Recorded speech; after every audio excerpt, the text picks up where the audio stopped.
Welcome to the Story Pillow, where each night brings a timeless tale to spark your imagination and guide you gently to sleep. Tonight, we delve into the eerie and mysterious with 3 ghost stories by Charles Dickens.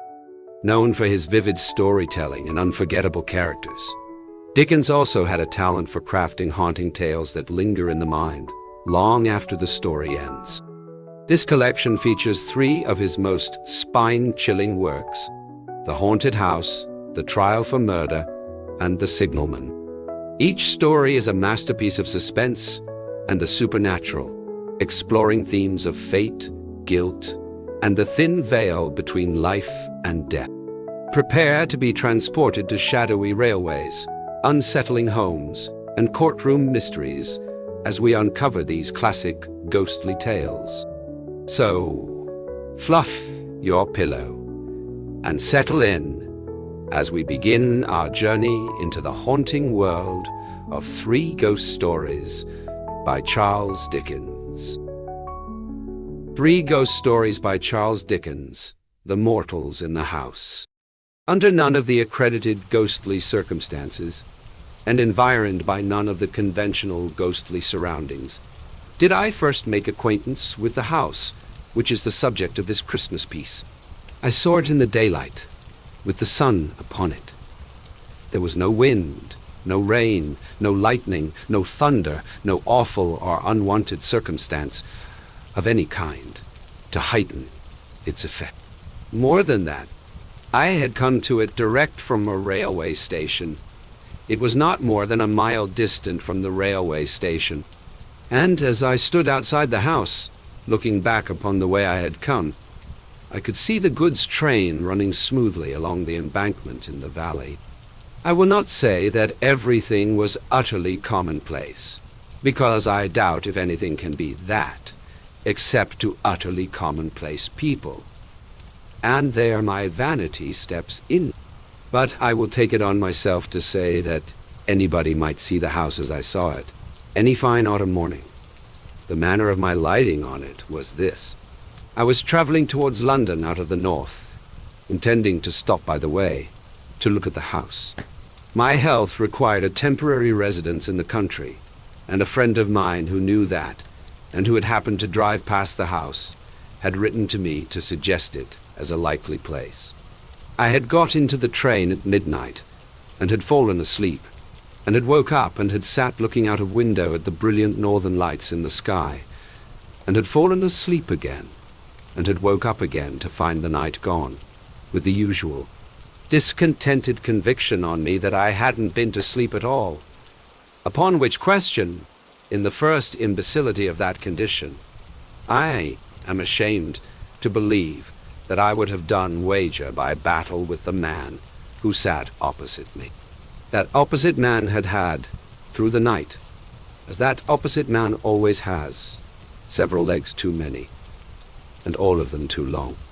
In addition to this unreasonable conduct, which was only to be expected of him, he had had a pencil and a pocketbook, and had been perpetually listening and taking notes. It had appeared to me that these aggravating notes related to the jolts and bumps of the carriage, and I should have resigned myself to his taking them, under a general supposition that he was in the civil engineering way of life, if he had not sat staring straight over my head whenever he listened. He was a goggle-eyed gentleman of a perplexed aspect, and his demeanor became unbearable. It was a cold, dead morning, the sun not being up yet.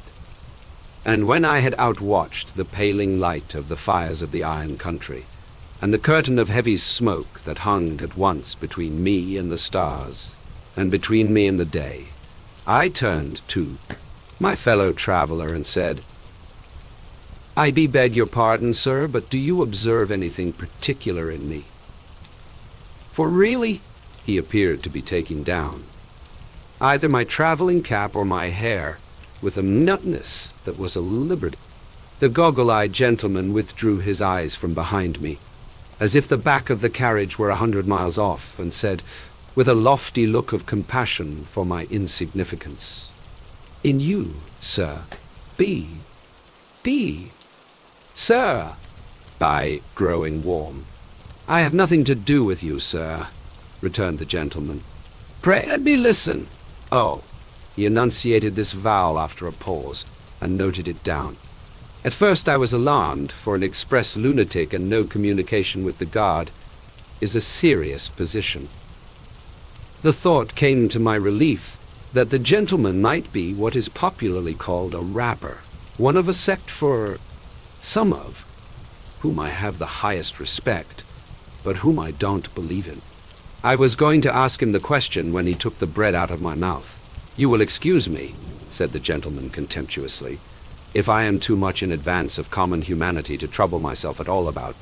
I have passed the night, as indeed I pass the whole of my time now, in spiritual intercourse."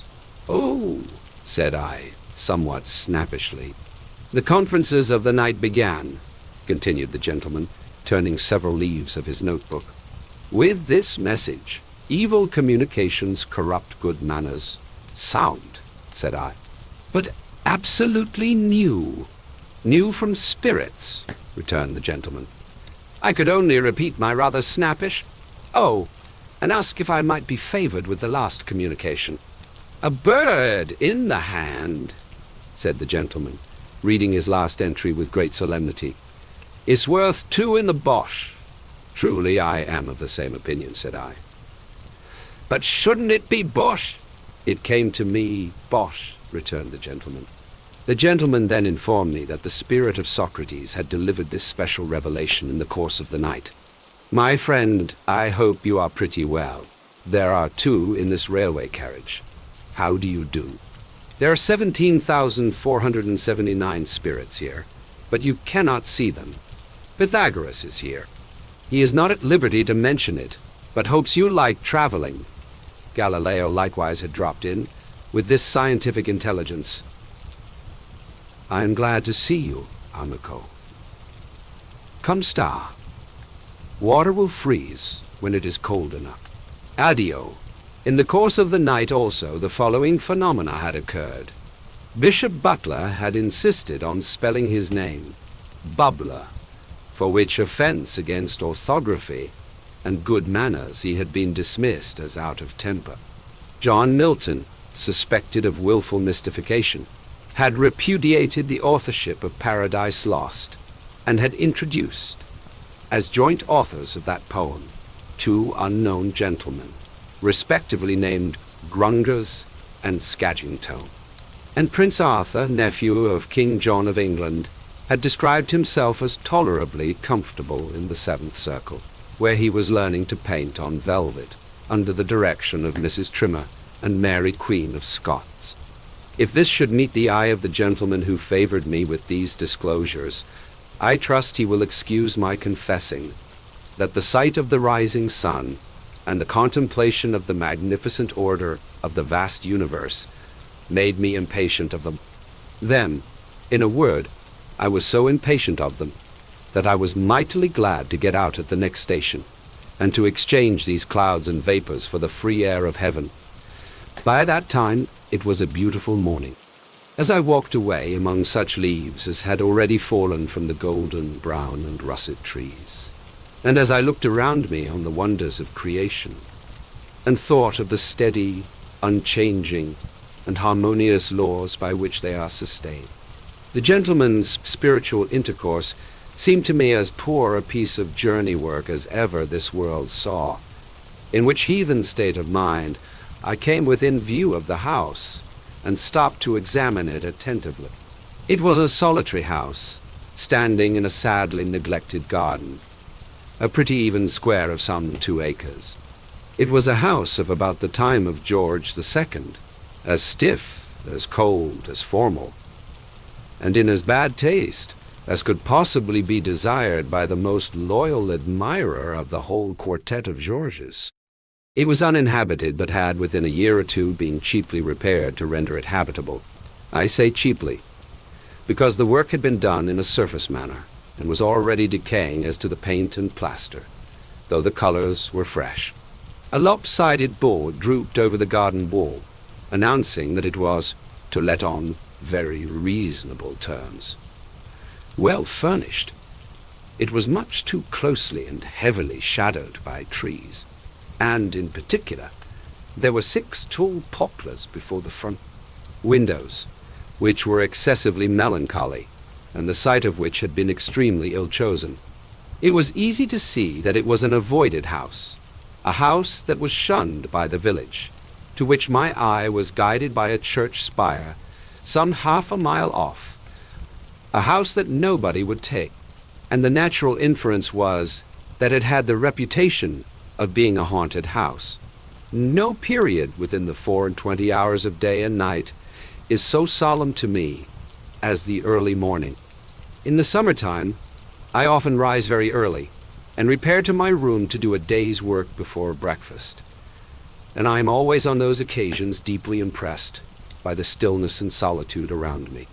Besides that, there is something awful in the being surrounded by familiar faces asleep, in the knowledge that those who are dearest to us, and to whom we are dearest, are profoundly unconscious of us, in an impassive state, anticipative of that mysterious condition to which we are all tending, the stopped life, the broken threads of yesterday, the deserted seat, the closed book, the unfinished but abandoned occupation, all are images of death. The tranquility of the hour is the tranquility of death. The color and the chill have the same association. Even a certain air that familiar household objects take upon them when they first emerge from the shadows of the night into the morning, of being newer, and as they used to be long ago, has its counterpart in the subsidence of the worn face of the worn face. Maturity or age in death into the old youthful look. Moreover, I once saw the apparition of my father at this hour. He was alive and well, and nothing ever came of it. But I saw him in the daylight, sitting with his back towards me, on a seat that stood beside my bed. His head was resting on his hand, and whether he was slumbering or grieving, I could not discern. Amazed to see him there, I sat up, moved my position, leaned out of bed, and watched him. As he did not move, I spoke to him more than once. As he did not move then, I became alarmed and laid my hand upon his shoulder, as I thought, and there was no such thing. For all these reasons, and for others less easily and briefly statable, I find the early morning to be my most ghostly time. Any house would be more or less haunted to me in the early morning, and a haunted house could scarcely address me to greater advantage than then. I walked on into the village with the desertion of this house upon my mind, and I found the landlord of the little inn sanding his doorstep. I bespoke breakfast and broached the subject of the house. "Is it haunted?" I asked. The landlord looked at me, shook his head, and answered, "I say nothing." "Then it ought to." "Wow!" cried the landlord, in an outburst of frankness that had the appearance of desperation. "I wouldn't sleep in it. Why not, if I wanted to? If I wanted to. Have all the bells in a house ring, with nobody to ring them, and all the doors in a house bang with nobody to bang 'em, and all sorts of feet treading about, with no feet there. Why then," said the landlord, "I'd sleep in that house. Is anything seen there?" The landlord looked at me again, and then, with his former appearance of desperation, called down his stable yard for Ike. The call produced a high-shouldered young fellow with a round red face, a short crop of sandy hair, a very broad humorous mouth, a turned-up nose, and great-sleeved waistcoat of purple bars, with mother-of-pearl buttons that seemed to be growing upon him, and to be in a fair way, if it were not pruned, of covering his head and overrunning his boots. "This gentleman wants to know," said the landlord, "if anything's seen at the Poplars." "Ooded woman with a howl," said Iki, in a state of great freshness. "Do you mean a cry?" "I mean a bird, sir." A hooded woman with an owl. Dear me! Did you ever see her? I seen the howl, never the woman. Not so plain as the howl, but they always keeps together. Has anybody ever seen the woman as plainly as the owl? Lord bless you, sir. Lots. Who? Lord bless you, sir. Lots. The general dealer opposite, for instance, who was opening his shop. Perkins. Bless you. Perkins wouldn't go anigh the place. No, observed the young man with considerable feeling. He ain't overwise, and Perkins, but he ain't such a fool as Tot. Here. The landlord murmured his confidence in Perkins knowing better. Who is, or who was, the hooded woman with the owl? Do you know? Well, said Icky, holding up his cap with one hand while he scratched his head with the other. They say in general that she was murdered, and the howl he ooted the while. This very concise summary of the facts was all I could learn, except that a young man, as hearty and likely a young man as ever I see, had been took with fits and held down in 'em after seeing the hooded woman. Also, that a personage, dimly described as a whole chap, a sort of one-eyed tramp, answering to the name of Joby, unless you challenged him as Grenwood. And then he said, why not? And even if so, mind your own business, had encountered the hooded woman a matter of 5 or 6 times. But I was not materially assisted by these witnesses, inasmuch as the first was in California, and the last was, as Icky said, and he was confirmed by the landlord anywheres. Now, though I regard with a hushed and solemn fear the mysteries between which and this state of existence is interposed the barrier of the great trial, and change that fall on all the things that live, and although I have not the audacity to pretend that I know anything of them, I can no more reconcile the mere banging of doors, ringing of bells, creaking of boards, and such like insignificances, with the majestic beauty and pervading analogy of all the divine rules that I am permitted to understand, than I had been able, a little while before, to yoke the spiritual intercourse of my fellow traveler to the chariot of the rising sun. Moreover, I had lived in 2 haunted houses, both abroad. In one of these, an old Italian palace, which bore the reputation of being very badly haunted indeed, and which had recently been twice abandoned on that account, I lived 8 months, most tranquilly and pleasantly, notwithstanding that the house had a score of mysterious bedrooms which were never used, and possessed, in one large room in which I sat reading, times out of number at all hours, and next to which I slept, a haunted chamber of the first pretensions. I gently hinted these considerations to the landlord, and as to this particular house having a bad name, I reasoned with him.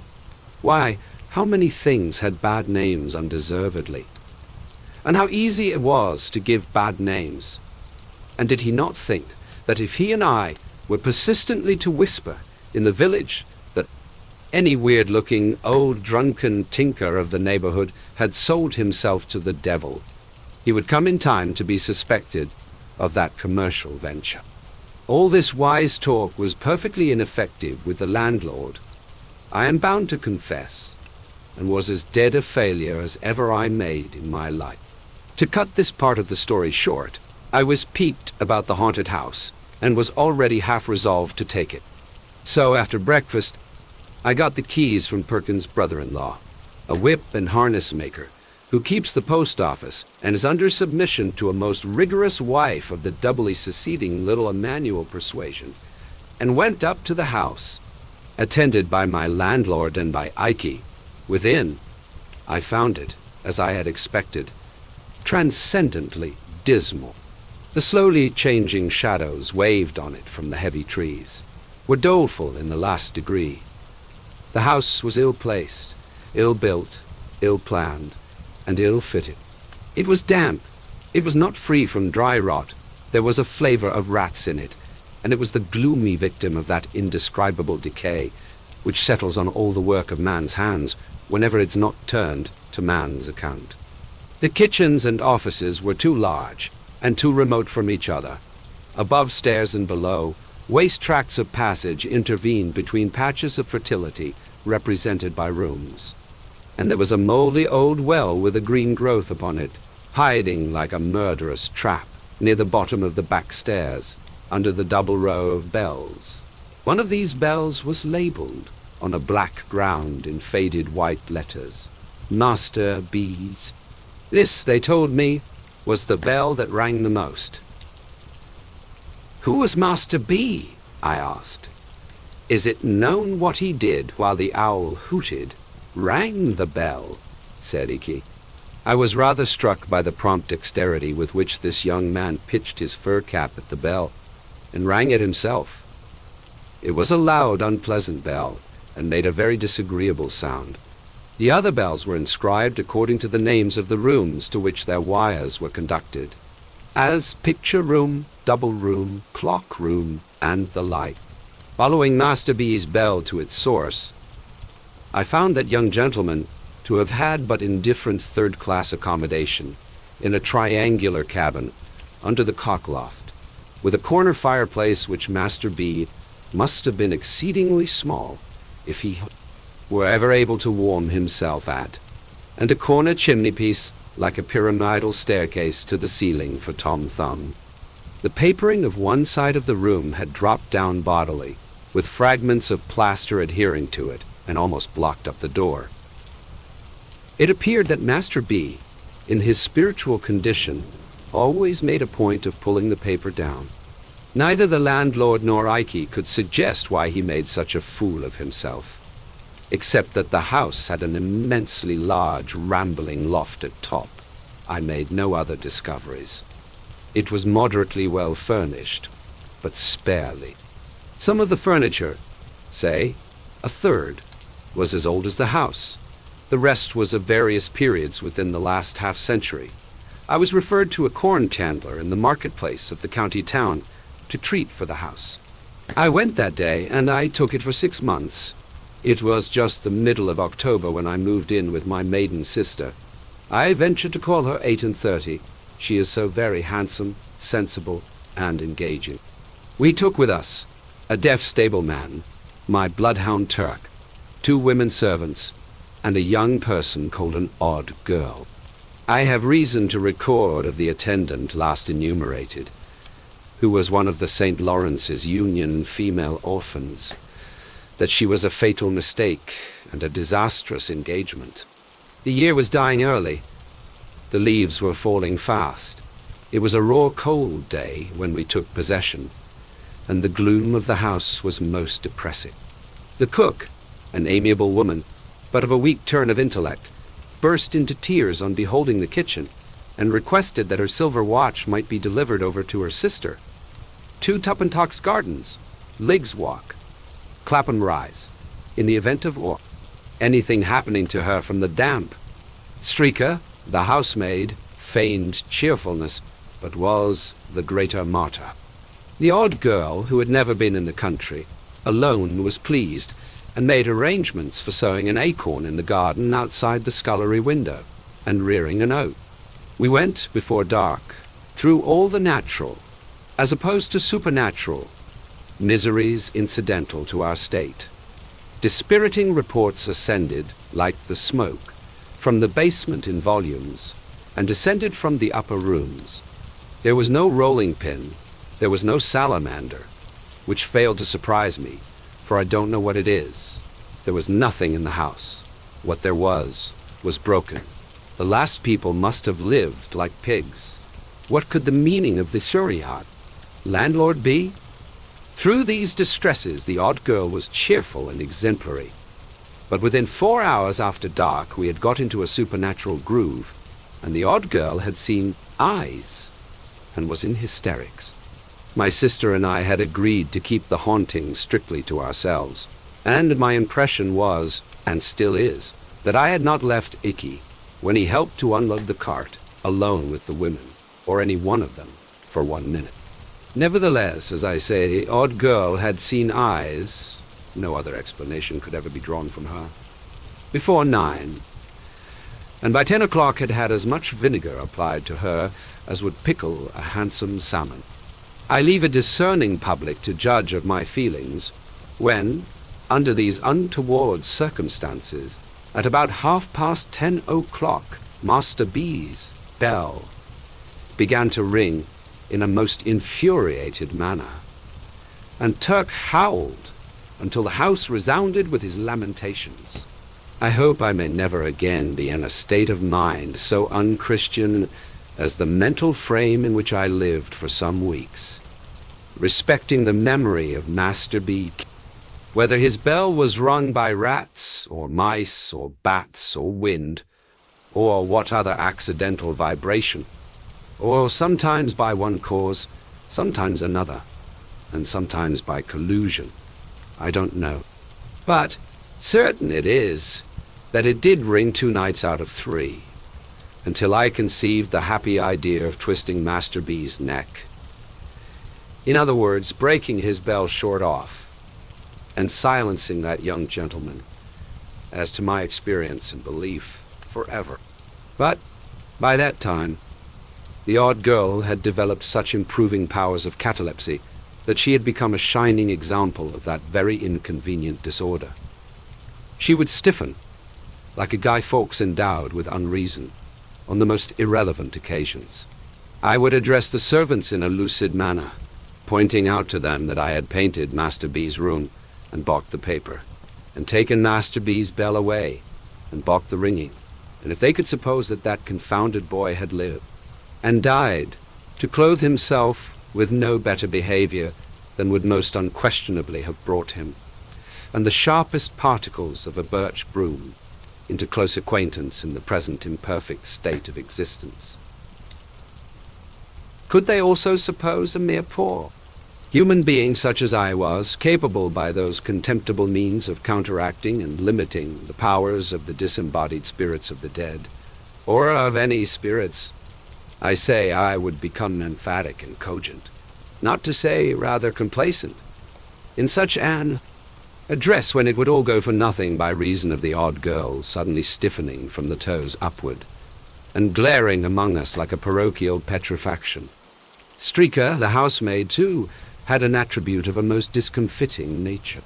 I am unable to say whether she was of an unusually lymphatic temperament, or what else was the matter with her, but this young woman became a mere distillery for the production of the largest and most transparent tears I ever met with. Combined with these characteristics was a peculiar tenacity of hold in those specimens, so that they didn't fall, but hung upon her face and nose. In this condition, and mildly and deplorably shaking her head, her silence would throw me more heavily than the admirable Crichton could have done in a verbal disputation for a purse of money. Cook, likewise, always covered me with confusion as with a garment, by neatly winding up the session with the protest that the use was wearing her out, and by meekly repeating her last wishes regarding her silver watch. As to our nightly life, the contagion of suspicion and fear was among us, and there is no such contagion under the sky. Hooded woman. According to the accounts, we were in a perfect convent of hooded women. Noises? With that contagion downstairs, I myself have sat in the dismal parlor, listening, until I have heard so many and such strange noises that they would have chilled my blood if I had not warmed it by dashing out to make discoveries. Try this in bed, in the dead of the night. Try this at your own comfortable fireside, in the life of the night. You can fill any house with noises, if you will, until you have a noise for every nerve in your nervous system. I repeat, the contagion of suspicion and fear was among us, and there is no such contagion under the sky. The women, their noses in a chronic state of excoriation from smelling salts, were always primed and loaded for a swoon, and ready to go off with hair triggers. The two elder detached the odd girl on all expeditions that were considered doubly hazardous, and she always established the reputation of such adventures by coming back cataleptic. If Cook or Streaker went overhead after dark, we knew we should presently hear a bump on the ceiling. And this took place so constantly that it was as if a fighting man were engaged to go about the house, administering a touch of his art, which I believe is called the auctioneer, to every domestic he met with. It was in vain to do anything. It was in vain to be frightened, for the moment in one's own person, by a real owl, and then to show the owl. It was in vain to discover, by striking an accidental discord on the piano, that Turk always howled at particular notes and combinations. It was in vain to be a Rhadamanthus with the bells, and if an unfortunate bell rang without leave, to have it down inexorably and silence it. It was in vain to fire up chimneys, let torches down the well, charge furiously into suspected rooms and recesses. We changed servants, and it was no better. The new set ran away, and a third set came, and it was no better. At last our comfortable housekeeping got to be so disorganized and wretched that I one night dejectedly said to my sister, "Patty, I begin to despair of our getting people to go on with us here, and I think we must give this up." My sister, who is a woman of immense spirit, replied, "No, John, don't give it up. Don't be beaten, John. There is another way." "And what is that?" said I. "John," returned my sister, "if we are not to be driven out of this house, and that for no reason whatever, that is apparent to you or me, we must help ourselves and take the house wholly and solely into our own hands." "But the servants," said I. "Have no servants," said my sister boldly. Like most people in my grade of life, I had never thought of the possibility of going on without those faithful obstructions. The notion was so new to me when suggested that I looked very doubtful.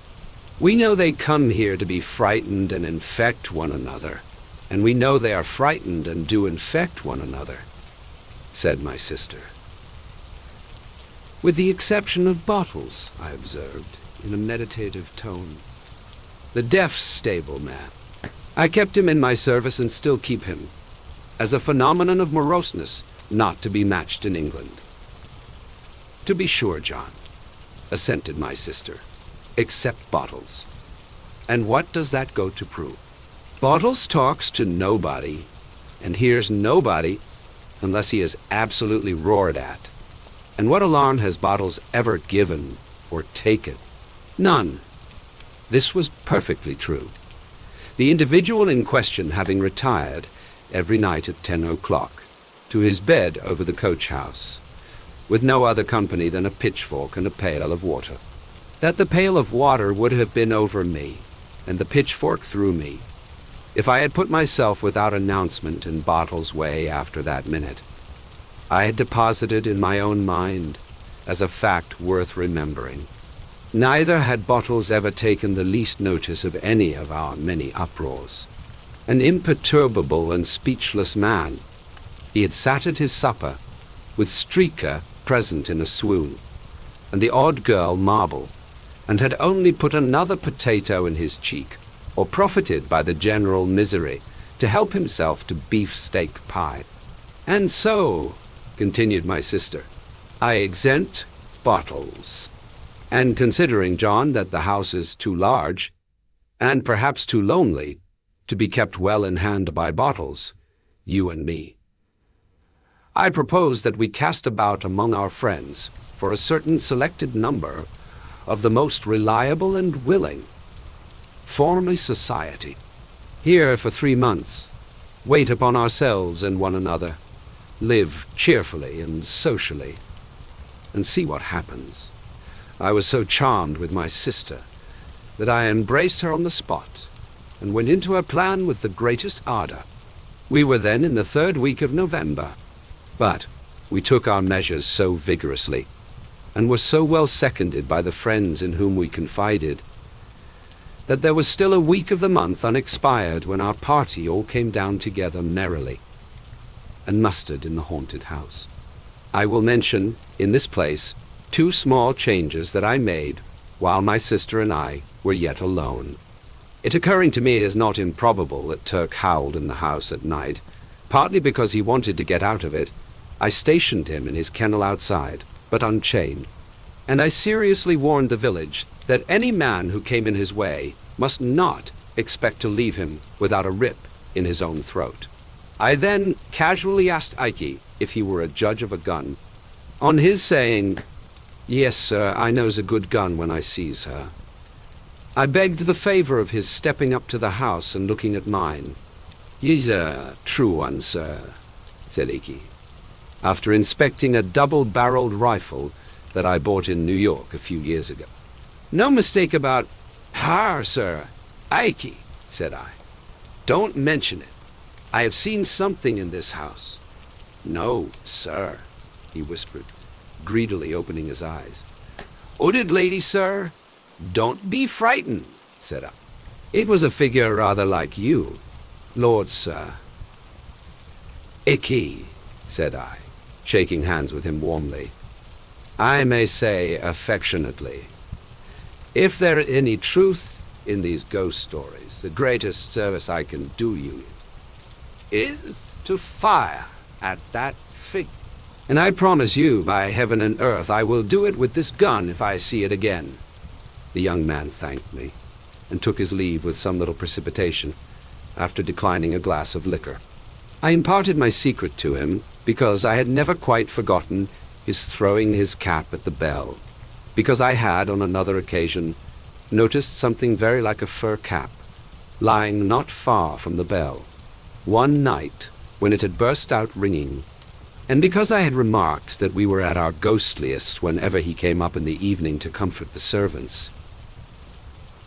Let me do Icky no injustice.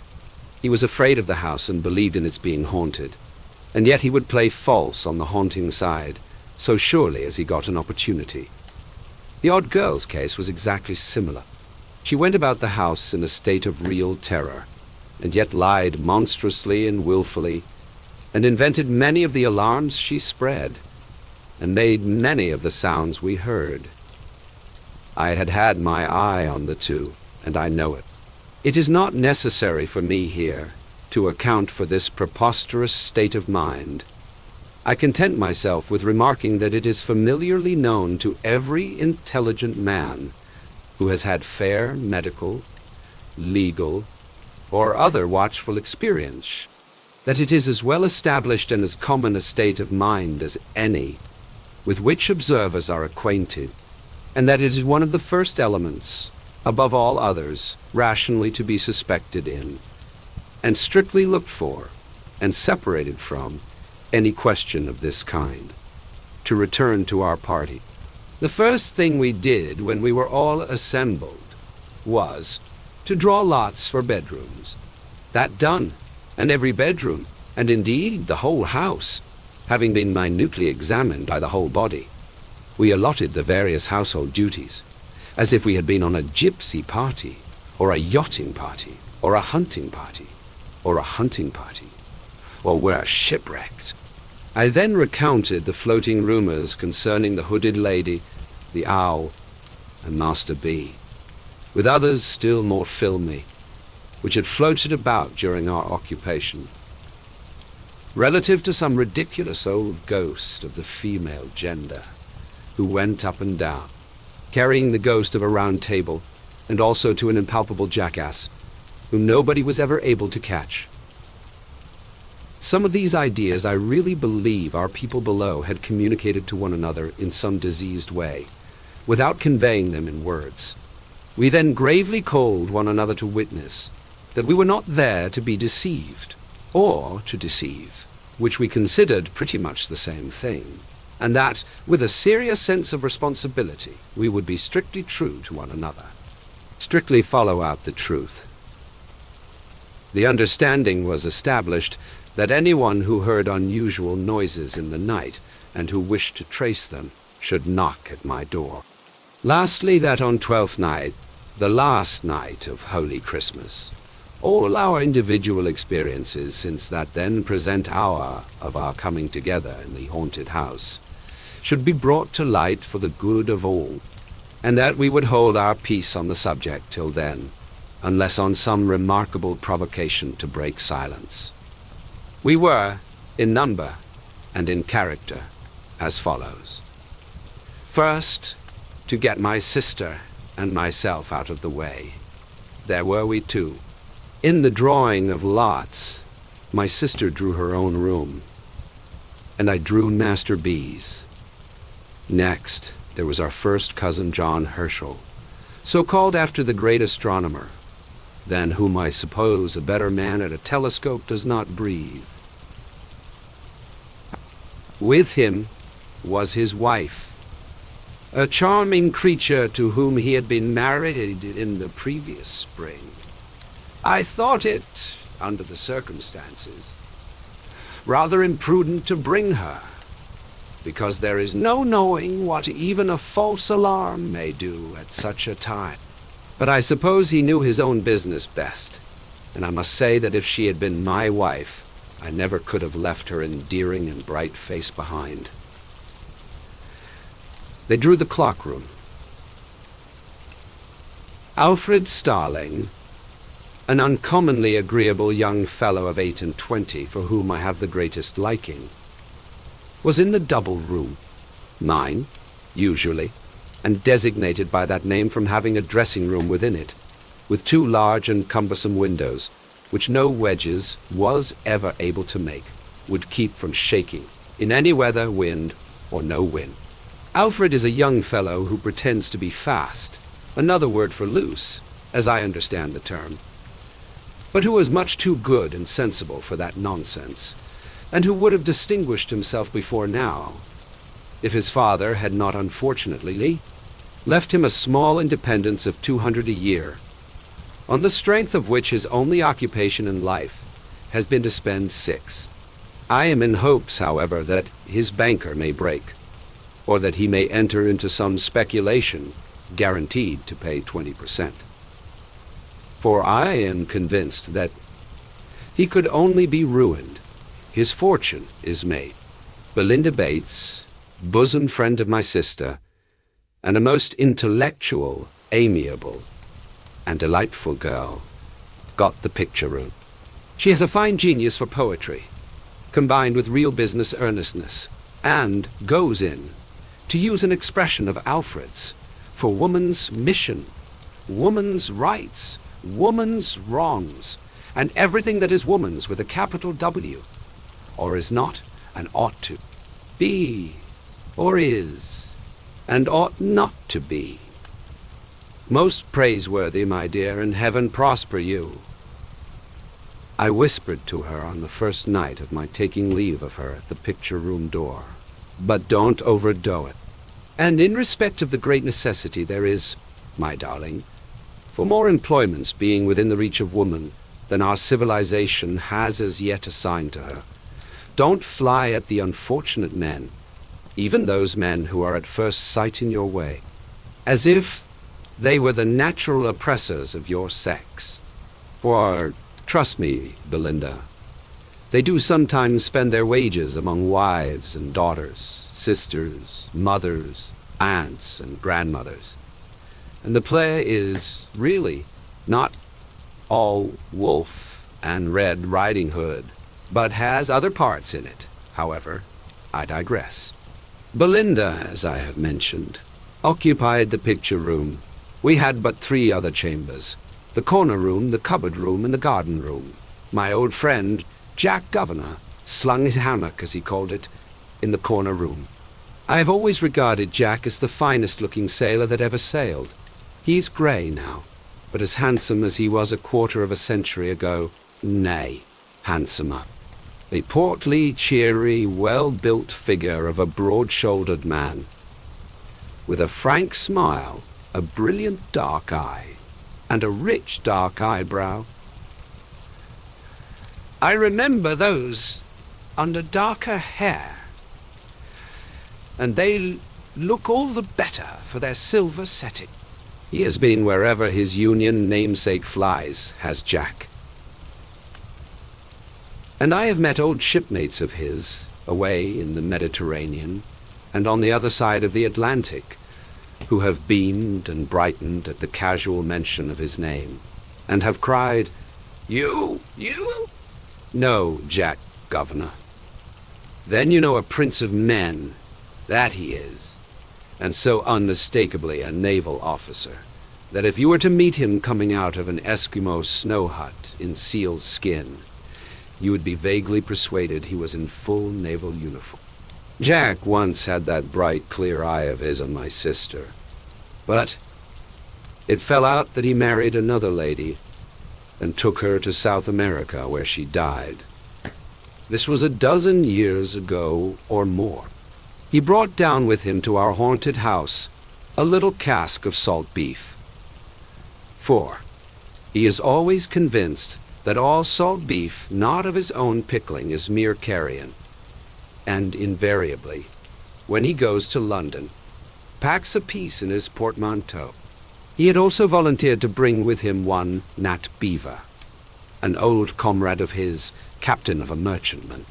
Mr. Beaver, with a thick-set wooden face and figure, and apparently as hard as a block all over, proved to be an intelligent man with a world of watery experiences in him, and great practical knowledge. At times there was a curious nervousness about him, apparently the lingering result of some old illness. But it seldom lasted many minutes. He got the cupboard room and lay there next to Mr. Undery, my friend and solicitor, who came down in an amateur capacity to go through with it, as he said, and who plays whist better than the whole law list. From the red cover at the beginning to the red cover at the end, I never was happier in my life, and I believe it was the universal feeling among us. Jack Governor, always a man of wonderful resources, was chief cook and made some of the best dishes I ever ate, including unapproachable curries. My sister was pastry cook and confectioner. Starling and I were cook's mate, turn and turn about, and on special occasions the chief cook pressed, Mr. Beaver. We had a great deal of outdoor sport and exercise, but nothing was neglected within, and there was no ill humor or misunderstanding among us. And our evenings were so delightful that we had at least one good reason for being reluctant to go to bed. We had a few night alarms in the beginning. On the first night, I was knocked up by Jack with the most wonderful ship's lantern in his hand, like the gills of some monster of the deep, who informed me that he was going aloft to the main truck, to have the weathercock down. It was a stormy night, and I remonstrated, but Jack called my attention to its making a sound like a cry of despair, and said somebody would be hailing a ghost presently, if it wasn't done. So, up to the top of the house, where I could hardly stand for the wind, we went, accompanied by Mr. Beaver. And there Jack, lantern and all, with Mr. Beaver after him, swarmed up to the top of a cupola, some 24 feet above the chimneys, and stood upon nothing particular, coolly knocking the weathercock off, until they both got into such good spirits, with the wind and the height, that I thought they would never come down. Another night they turned out again, and had a chimney cowl off. Another night they cut a sobbing and gulping water pipe away. Another night they found out something else. On several occasions they both, in the coolest manner, simultaneously dropped out of their respective bedroom windows, hand over hand by their counterpanes, to overhaul something mysterious in the gut. The engagement among us was faithfully kept, and nobody revealed anything. All we knew was, if anyone's room were haunted, no one looked the worse for it. The ghost in Master B's room. When I established myself in the triangular garret which had gained so distinguished a reputation, my thoughts naturally turned to Master B. My speculations about him were uneasy and manifold. whether his Christian name was Benjamin Bisextile, from his having been born in leap year, Bartholomew, or Bill, whether the initial letter belonged to his family name, and that was Baxter, Black, Brown, Barker, Buggins, Baker, or Bird, whether he was a foundling and had been baptized B, whether he was a lion-hearted boy, and B was short for Britain, or for Bull, whether he could possibly have been kith and kin to an illustrious lady who brightened my own childhood, and had come of the blood of the brilliant Mother Bunch. With these profitless meditations, I tormented myself much. I also carried the mysterious letter into the appearance and pursuits of the deceased, wondering whether he dressed in blue, wore boots, he couldn't have been bald, was a boy of brains, liked books, was good at bowling, had any skill as a boxer, even in his buoyant boyhood, bathed from a bathing machine at Bognor, Bangor, Bournemouth, Brighton or Broadstairs like a bounding billiard ball.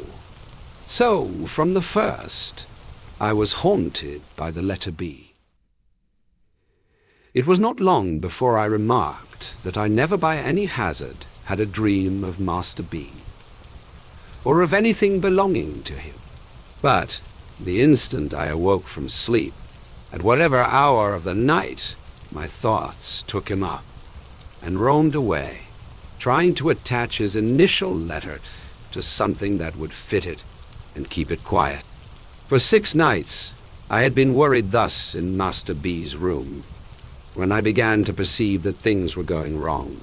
The first appearance that presented itself was early in the morning, when it was but just daylight, and no more. I was standing shaving at my glass when I suddenly discovered to my consternation and amazement that I was shaving not myself. I am 50, but a boy, apparently Master B. I trembled and looked over my shoulder. Nothing there.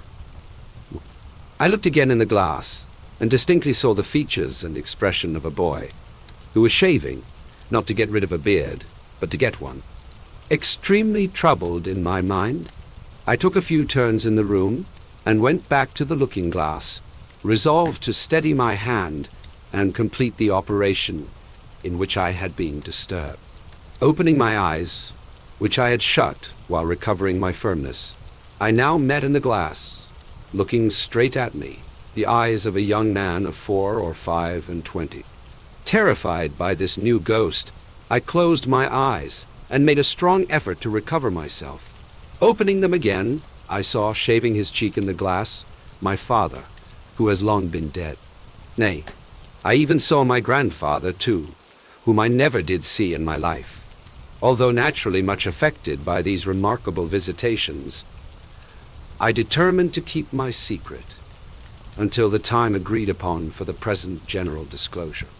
Agitated by a multitude of curious thoughts, I retired to my room that night, prepared to encounter some new experience of a spectral character. Nor was my preparation needless, for, waking from an uneasy sleep at exactly 2 o'clock in the morning, what were my feelings to find that I was sharing my bed with the skeleton of Master B? I sprang up, and the skeleton sprang up also. I then heard a plaintive voice saying, "Where am I? What has become of me?" And looking hard in that direction, perceived the ghost of Master B. The young spectre was dressed in an obsolete fashion, or rather was not so much dressed as put into a case of inferior pepper and salt cloth, made horrible by means of shining buttons. I observed that these buttons went in a double row over each shoulder of the young ghost, and appeared to descend his back. He wore a frill round his neck. His right hand, which I distinctly noticed to be inky, was laid upon his stomach. Connecting this action with some feeble pimples on his countenance, and his general air of nausea, I concluded this ghost to be the ghost of a boy who had habitually taken a great deal too much medicine. "Where am I?" said the little spectre, in a pathetic voice. "And why was I born in the calomel days? And why did I have all that calomel given me?" I replied. with sincere earnestness, that upon my soul I couldn't tell him. "Where is my little sister?" said the ghost. "And where my angelic little wife? And where is the boy I went to school with?" I entreated the phantom to be comforted, and above all things to take heart respecting the loss of the boy he went to school with. I represented to him that probably that boy never did, within human experience, come out well when discovered. I urged that I myself had, in later life, turned up several boys whom I went to school with, and none of them had at all answered. I expressed my humble belief that that boy never did answer. I represented that he was a mythic character, a delusion, and a snare. I recounted how, the last time I found him at a dinner party, behind a wall of white cravat, with an inconclusive opinion on every possible subject, and a power of silent boredom absolutely titanic. I related how, on the strength of our having been together at old Doylance's, he had asked himself to breakfast with me, a social offense of the largest magnitude. How, fanning my weak embers of belief in Doylance's boys, I had let him in, and how he had proved to be a fearful wanderer about the earth, pursuing the race of Adam with inexplicable notions concerning the currency, and with a proposition that the Bank of England should, on pain of being abolished, instantly strike off and circulate God knows how many thousand millions of 10 and 6-penny notes. The ghost heard me in silence, and with a fixed stare. "Barber." It apostrophized me when I had finished. "Barber," I repeated, "for I am not of that profession." "Condemned," said the ghost, "to shave a constant change of customers. Now me, now a young man, now thyself as thou art, now thy grandfather, now thy grandfather, condemned too to lie down with a skeleton every night and to rise with it every morning." I shuddered on hearing this dismal announcement. Barber, pursue me! I had felt, even before the words were uttered, that I was under a spell to pursue the phantom. I immediately did so, and was in Master B's room no longer. Most people know what long and fatiguing night journeys had been forced upon the witches who used to confess, and who, no doubt, told the exact truth, particularly as they were always assisted with leading questions, and the torture was always ready. I asseverate that, during my occupation of Master B's room, I was taken by the ghost that haunted it, on expeditions fully as long and wild as any of those. Assuredly, I was presented to no shabby old man with a goat's horns and tail, something between Pan and an old clothesman, holding conventional receptions as stupid as those of real life and less decent. But I came upon other things which appeared to me to have more meaning. Confident that I speak the truth and shall be believed, I declare without hesitation that I followed the ghost, in the first instance on a broomstick, and afterwards on a rocking horse. The very smell of the animal's paint, especially when I brought it out by making him warm, I am ready to swear to. I followed the ghost afterwards in a hackney coach, an institution with the peculiar smell of which the present generation is unacquainted, but to which I am again ready to swear as a combination of stable, dog with the mange, and very old bellows. In this I appeal to previous generations to confirm or refute me. I pursued the phantom on a headless donkey, at least upon a donkey who was so interested in the state of his stomach that his head was always down there, investigating it, on ponies expressly born to kick up behind, on roundabouts and swings from fairs, in the first cab, another forgotten institution where the fare regularly got into bed, and was tucked up with the driver. Not to trouble you with a detailed account of all my travels in pursuit of the ghost of Master B, which were longer and more wonderful than those of Sinbad the Sailor, I will confine myself to one experience, from which you may judge of many. I was marvelously changed. I was myself, yet not myself.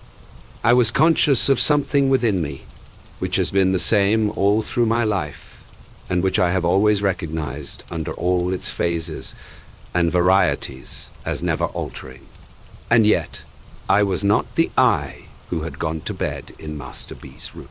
I had the smoothest of faces and the shortest of legs, and I had taken another creature like myself, also with the smoothest of faces and the shortest of legs, behind a door, and was confiding to him a proposition of the most astounding nature. This proposition was that we should have a seraglio. The other creature assented warmly. He had no notion of respectability. Neither had I. It was the custom of the East. It was the way of the good Caliph Harun al-Rashid. Let me have the corrupted name again for once.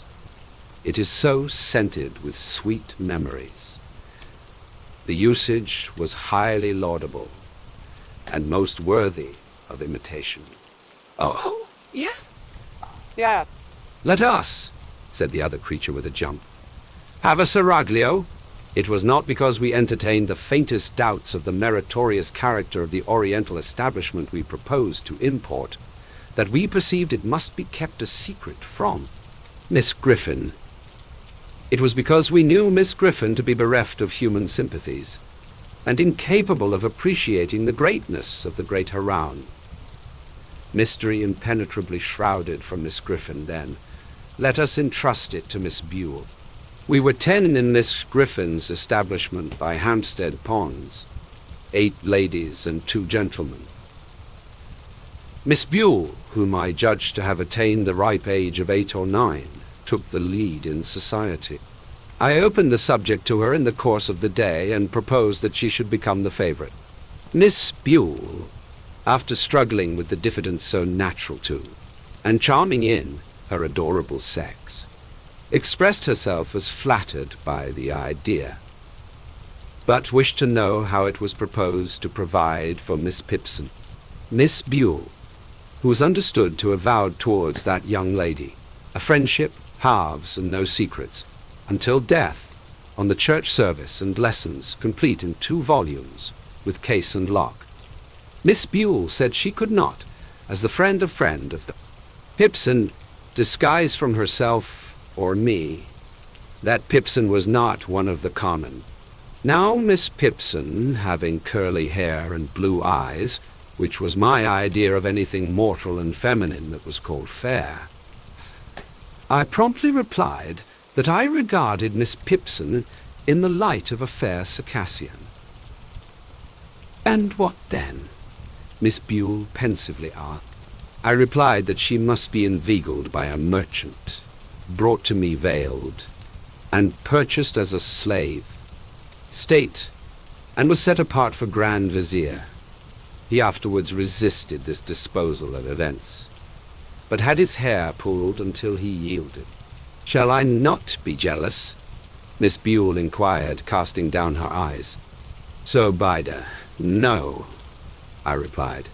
You will ever be the favorite sultana. The first place in my heart, and on my throne, will be ever yours, Miss Buell.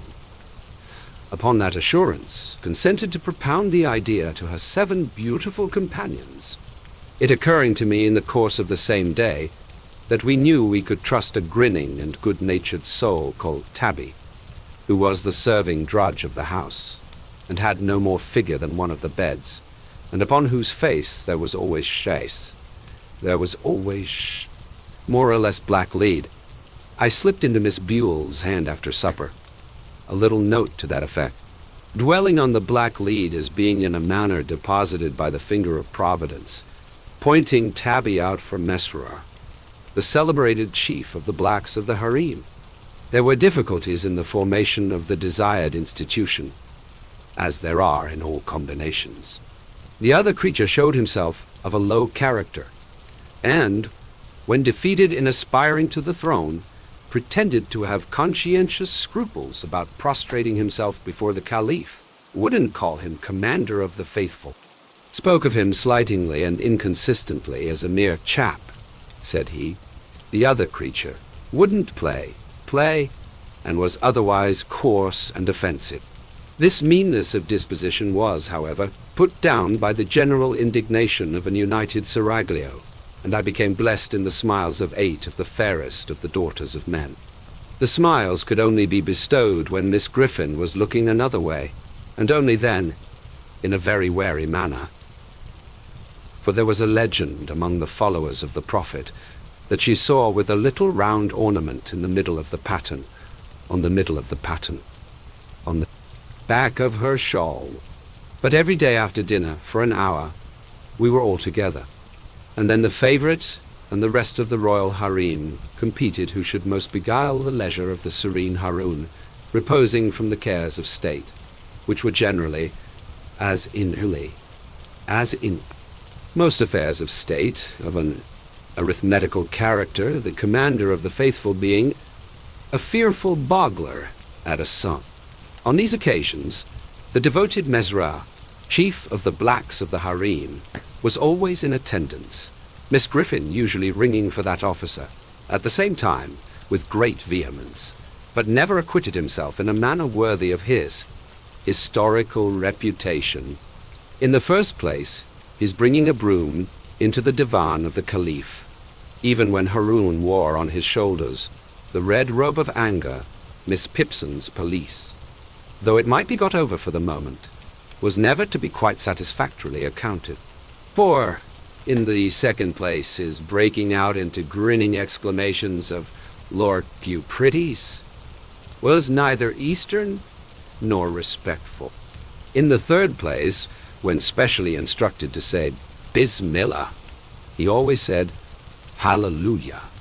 This officer, unlike his class, was too good-humored altogether, kept his mouth open far too wide, expressed approbation to an incongruous extent, and even once, it was on the occasion of the purchase of the fair Circassian for 500,000 purses of gold, and cheap too, embraced the slave, the favorite, and the caliph all round. Parenthetically, let me say, God bless Mesrer, and may there have been sons and daughters on that tender bosom, softening many a hard day since.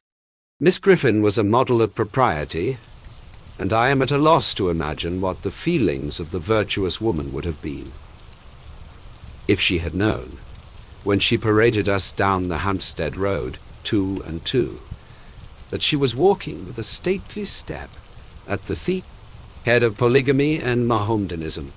I believe that a mysterious and terrible joy with which the contemplation of Miss Griffin in this unconscious state inspired us, and a grim sense prevalent among us that there was a dreadful power in our knowledge of what Miss Griffin, who knew all things that could be learned out of book, didn't know, were the mainspring of the preservation of our secret.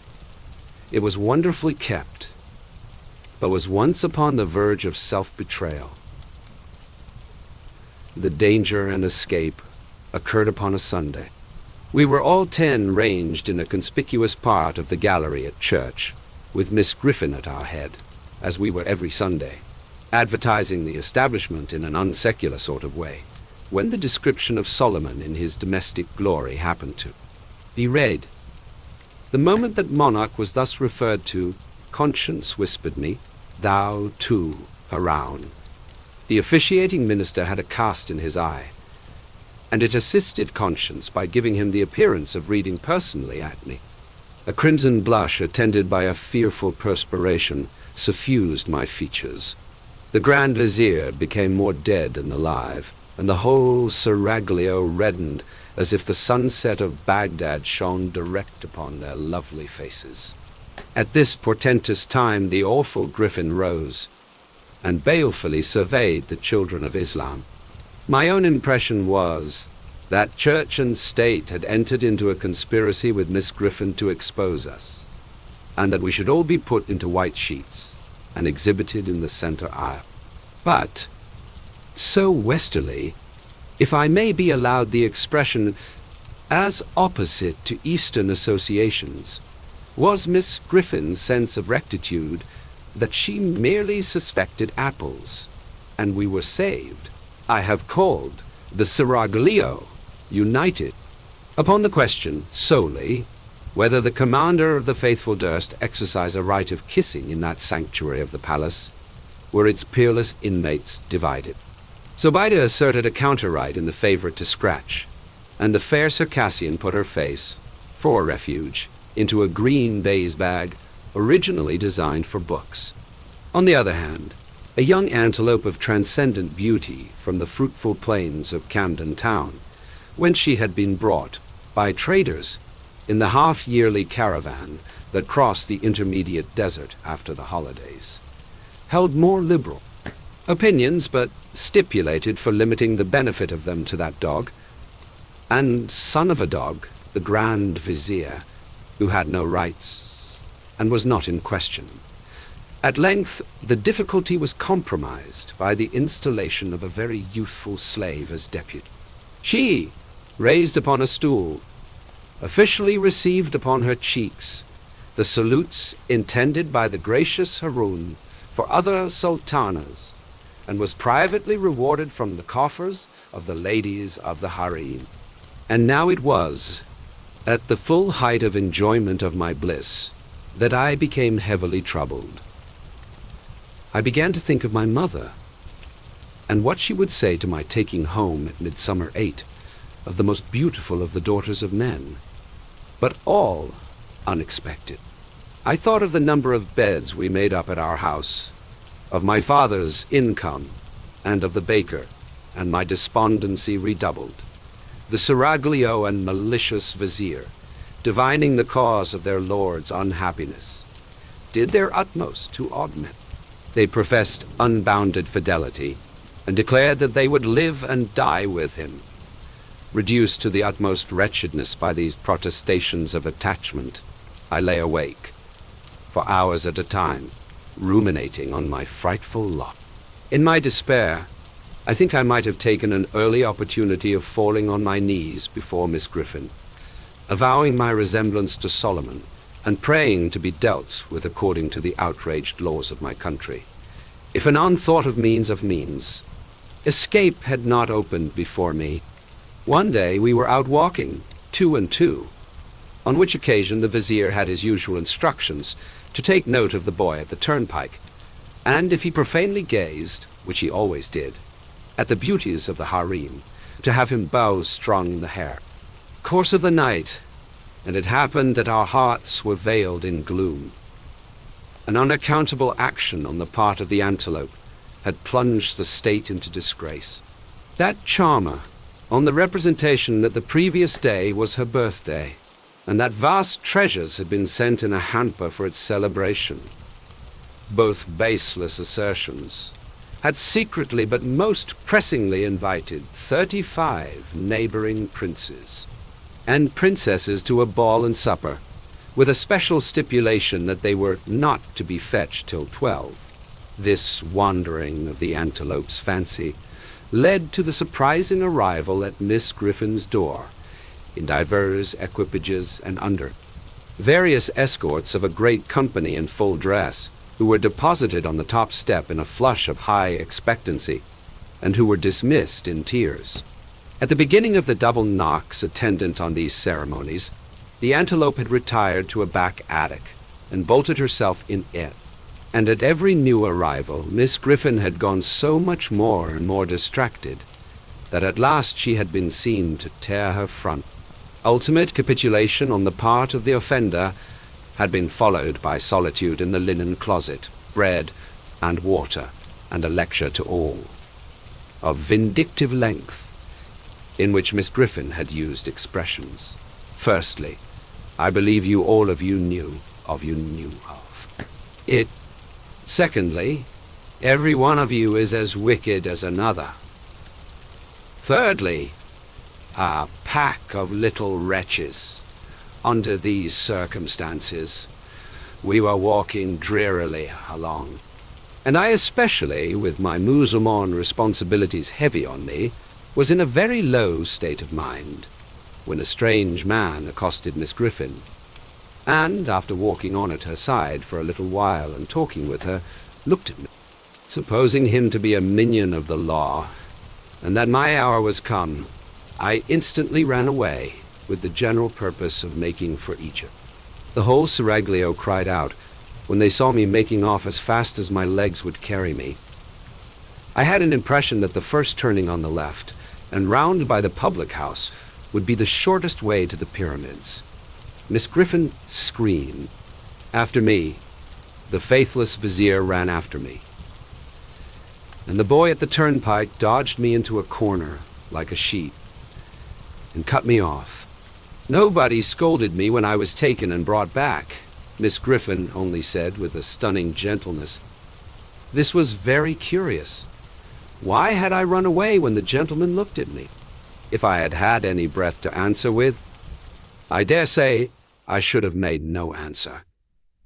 Having no breath, I certainly made none. Miss Griffin and the strange man took me between them, and walked me back to the palace in a sort of state, but not at all, as I couldn't help feeling with astonishment, in culprit state. When we got there, we went into a room by ourselves, and Miss Griffin called in to her assistance Mesra, chief of the dusky guards of the harem. Mesra, on being whispered to, began to shed tears. "Bless you, my precious," said that officer, turning to me.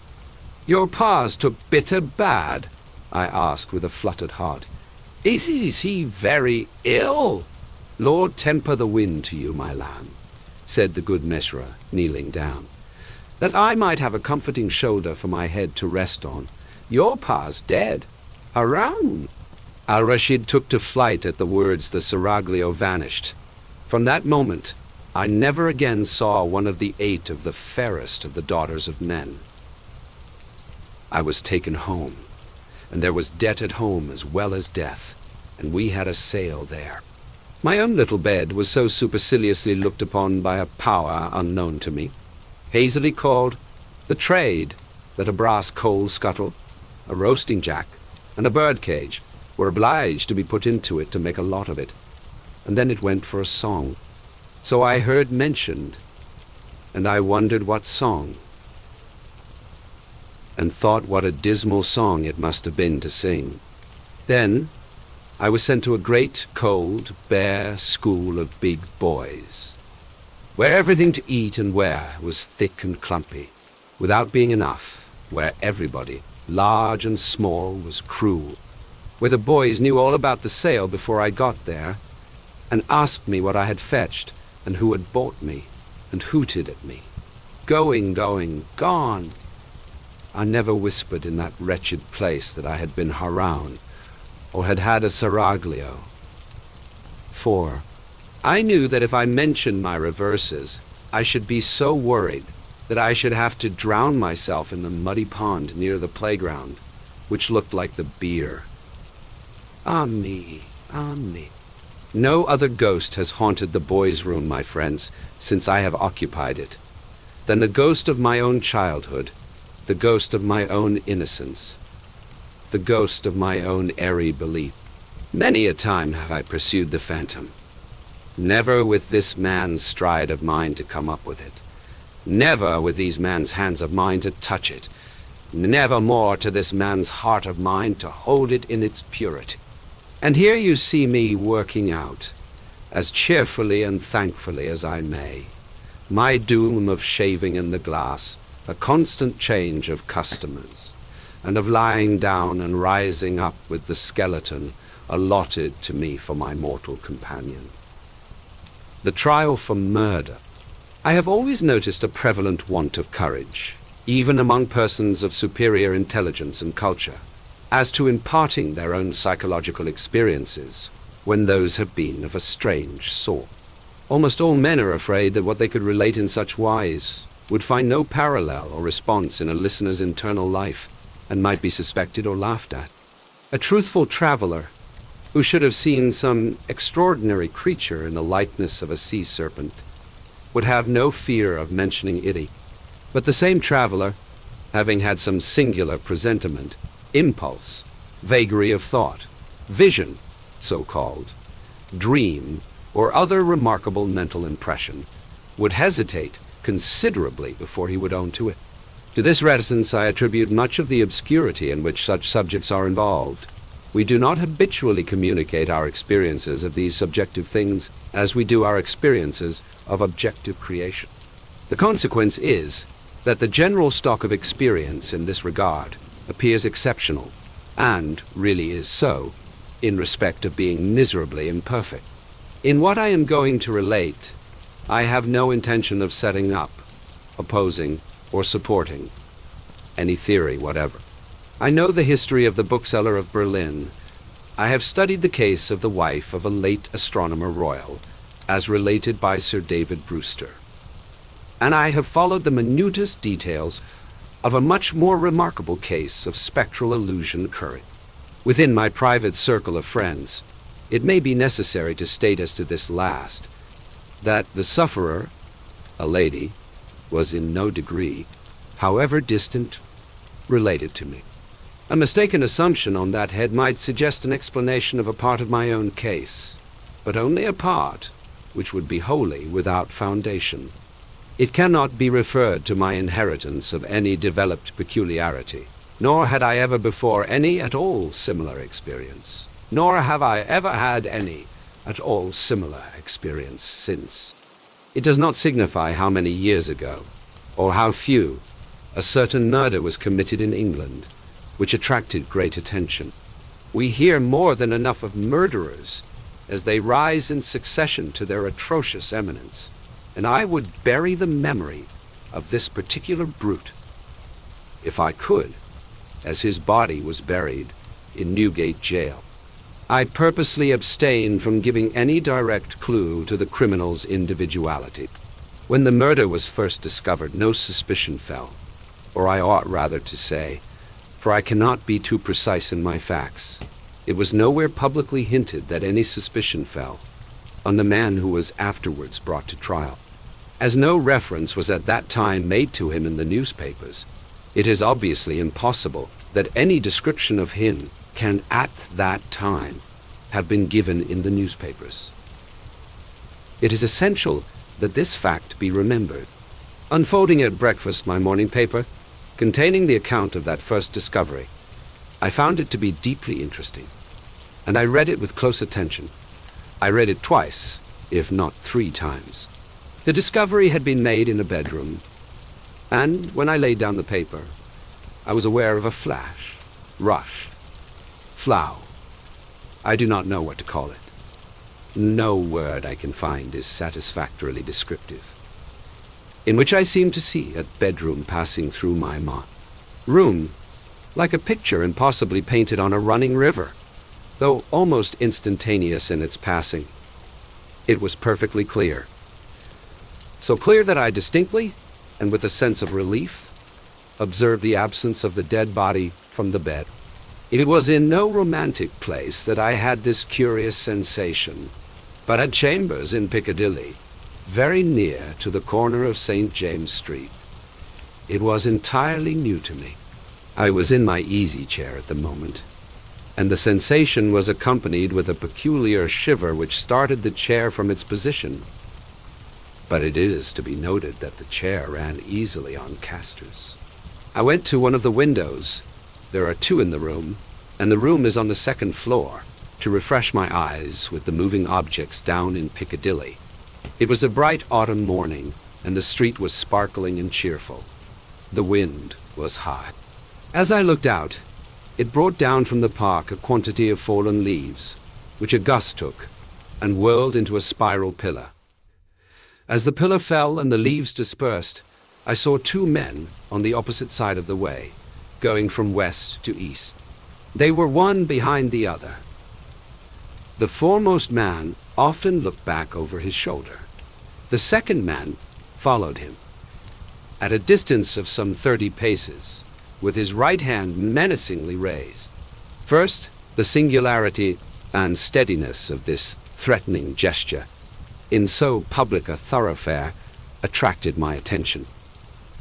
And next, the more remarkable circumstance that nobody heeded it.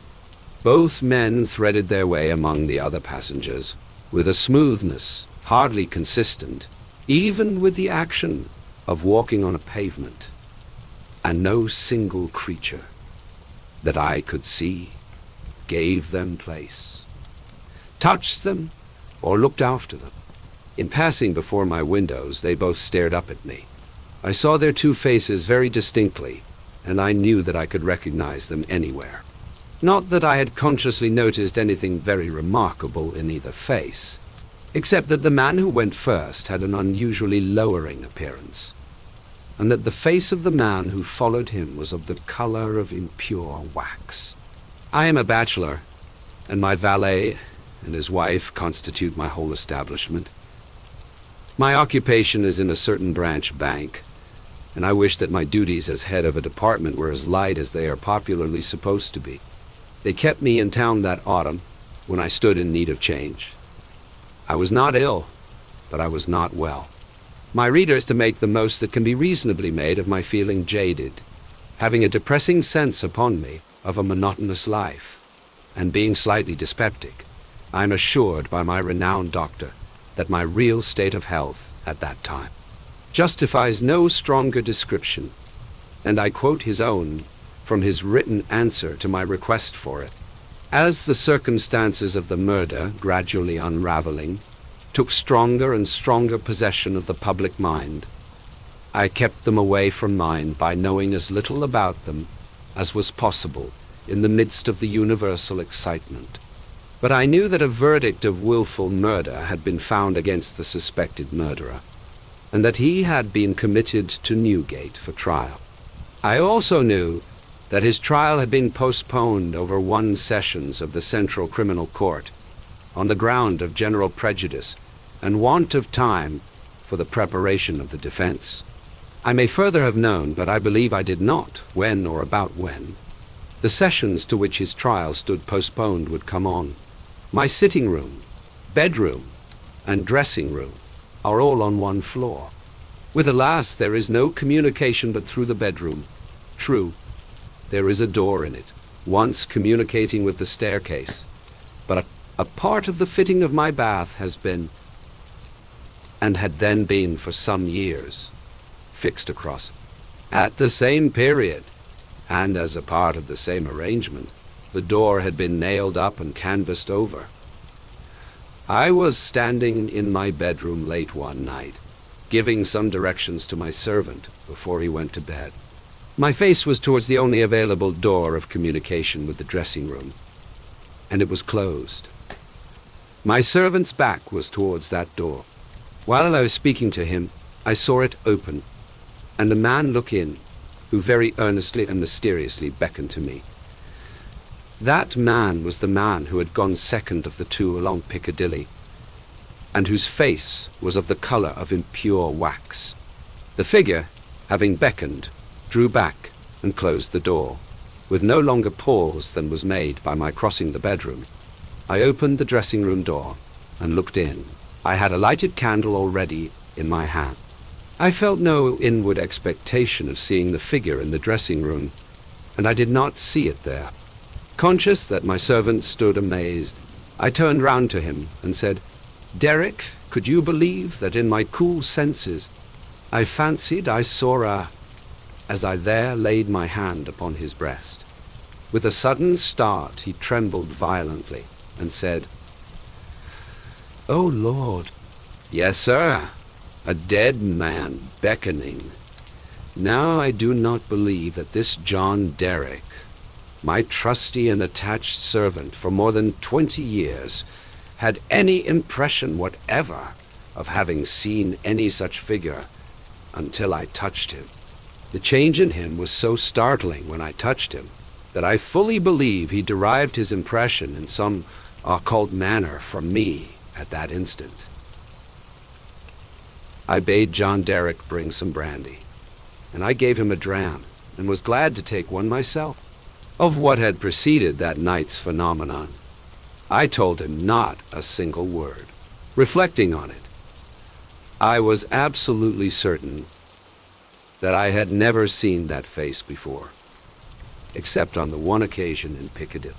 Comparing its expression when beckoning at the door with its expression when it had stared up at me as I stood at my window, I came to the conclusion that on the first occasion it had sought to fasten itself upon my memory, and that on the second occasion it had made sure of being immediately remembered.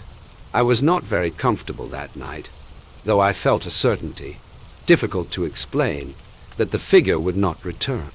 At daylight I fell into a heavy sleep, from which I was awakened by John Derrick's coming to my bedside with a paper in his hand. This paper, it appeared, had been the subject of an altercation at the door between its bearer and my servant. It was a summons to me to serve upon a jury at the forthcoming sessions of the Central Criminal Court at the Old Bailey. I had never before been summoned on such a jury, as John Derrick well knew. He believed, I am not certain at this hour, whether with reason or otherwise, that that class of jurors were customarily chosen on a lower qualification than mine, and he had at first refused to accept the summons. The man who served it had taken the matter very coolly. He had said that my attendance or non-attendance was nothing to him. There the summons was, and I should deal with it at my own peril, and not at his. For a day or two I was undecided whether to respond to this call, or take no notice of it. I was not conscious of the slightest mysterious bias, influence, or attraction, one way or other. Of that I am as strictly sure as of every other statement that I make here. Ultimately I decided, as a break in the monotony of my life, that I would go. The appointed morning was a raw morning in the month of November. There was a dense brown fog in Piccadilly, and it became positively black and in the last degree oppressive east of Temple Bar. I found the passages and staircases of the courthouse flaringly lighted with gas, and the court itself similarly illuminated. I think that, until I was conducted by officers into the old court and saw its crowded state, I did not know that the murderer was to be tried that day. I think that, and until I was so helped into the old court with considerable difficulty, I did not know into which of the two courts sitting my summons would take me. But this must not be received as a positive assertion, for I am not completely satisfied in my mind on either point. I took my seat in the place appropriated to jurors in waiting, and I looked about the court as well as I could through the cloud of fog and breath that was heavy in it. I noticed the black vapor hanging like a murky curtain outside the great windows, and I noticed the stifled sound of wheels on the straw or tan that was littered in the street. Also, the hum of the people gathered there, which a shrill whistle or a louder song or hail than the rest occasionally pierced. Soon afterwards the judges, 2 in number, entered and took their seats. The buzz in the court was awfully hushed. The direction was given to put the murderer to the bar.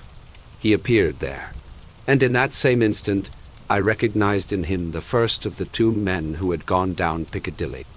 If my name had been called then, I doubt if I could have answered to it audibly. But it was called about 6th or 8th in the panel, and I was by that time able to say, "Here! Now observe." As I stepped into the box, the prisoner, who had been looking on attentively, but with no sign of concern, became violently agitated and beckoned to his attorney. The prisoner's wish to challenge me was so manifest that it occasioned a pause, during which the attorney, with his hand upon the dock, whispered with his client and shook his head. I afterwards had it from that gentleman that the prisoner's first affrighted words to him were, "At all hazards, challenge that man," but that, as he would give no reason for it, and admitted that he had not even known my name until he heard it called and I appeared, it was not done.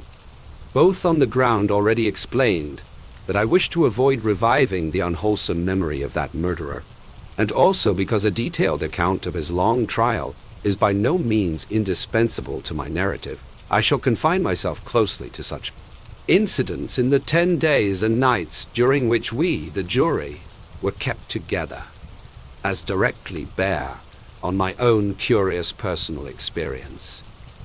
It is in that, and not in the murderer, that I seek to interest my reader. It is to that, and not to a page of the Newgate calendar, that I beg attention. I was chosen foreman of the jury. On the second morning of the trial, after evidence had been taken for 2 hours, I heard the church clocks strike. Happening to cast my eyes over my brother jurymen, I found an inexplicable difficulty in counting them. I counted them several times, yet always with the same difficulty. In short, I made them one too many. I touched the brother juryman whose place was next me, and I whispered to him, "Oblige me by counting us." He looked surprised by the request, but turned his head and counted.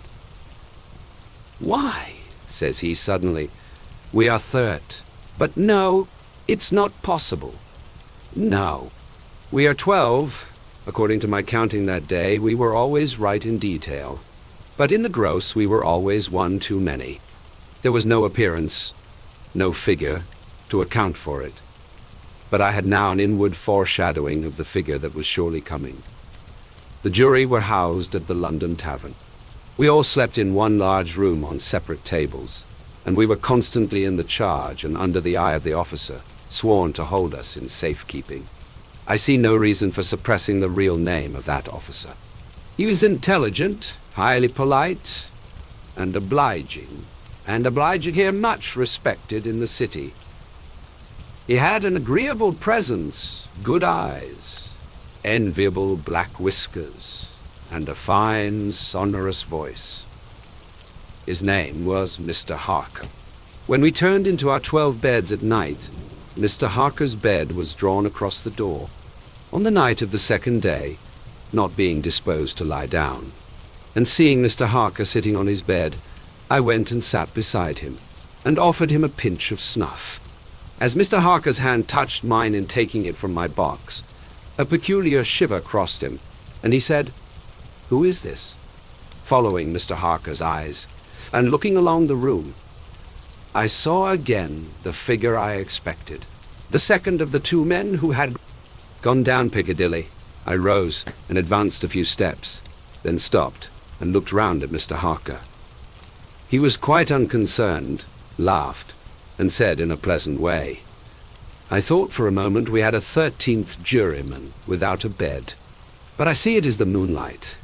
Making no revelation to Mr. Harker, but inviting him to take a walk with me to the end of the room, I watched what the figure did. It stood for a few moments by the bedside of each of my 11 brother jurymen, close to the pillow.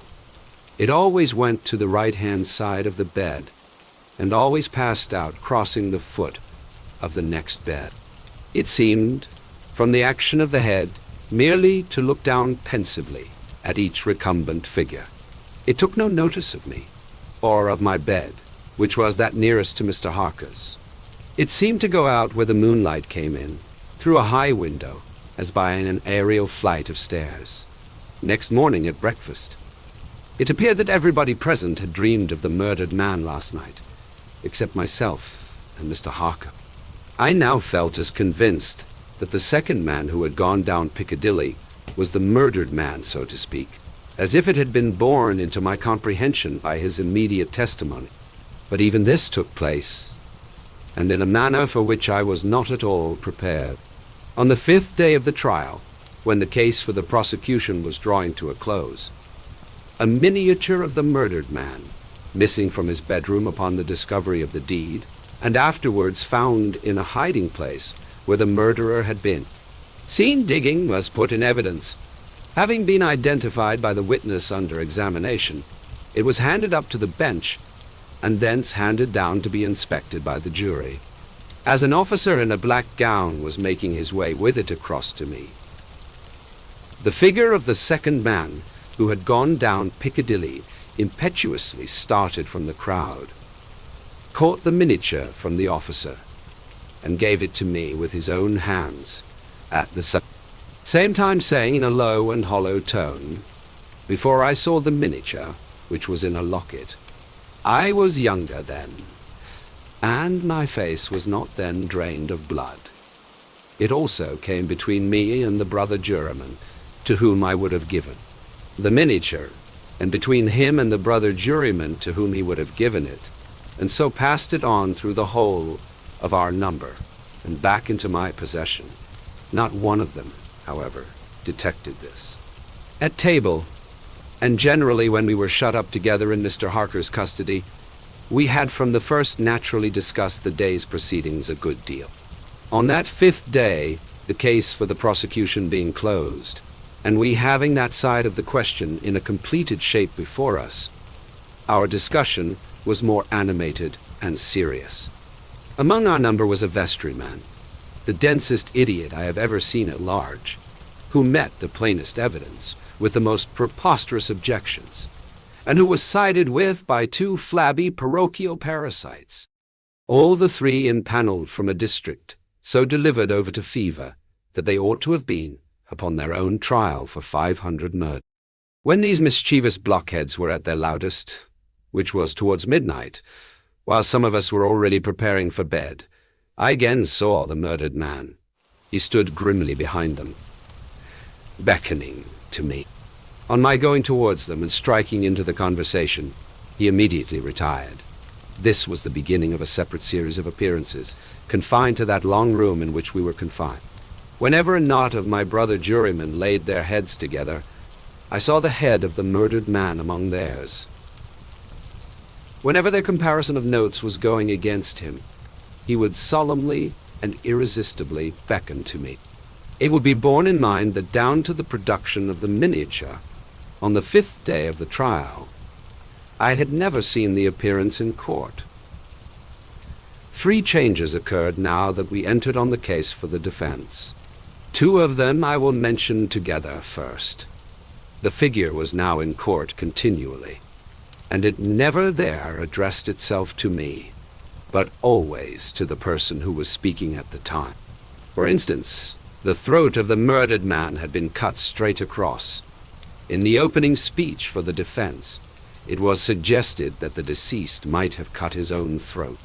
At that very moment, the figure, with its throat in the dreadful condition referred to, this it had concealed before, stood at the speaker's elbow, motioning across and across its windpipe, now with the right hand, now with the left, vigorously, suggesting to the speaker himself the impossibility of such a wound having been self-inflicted by either hand.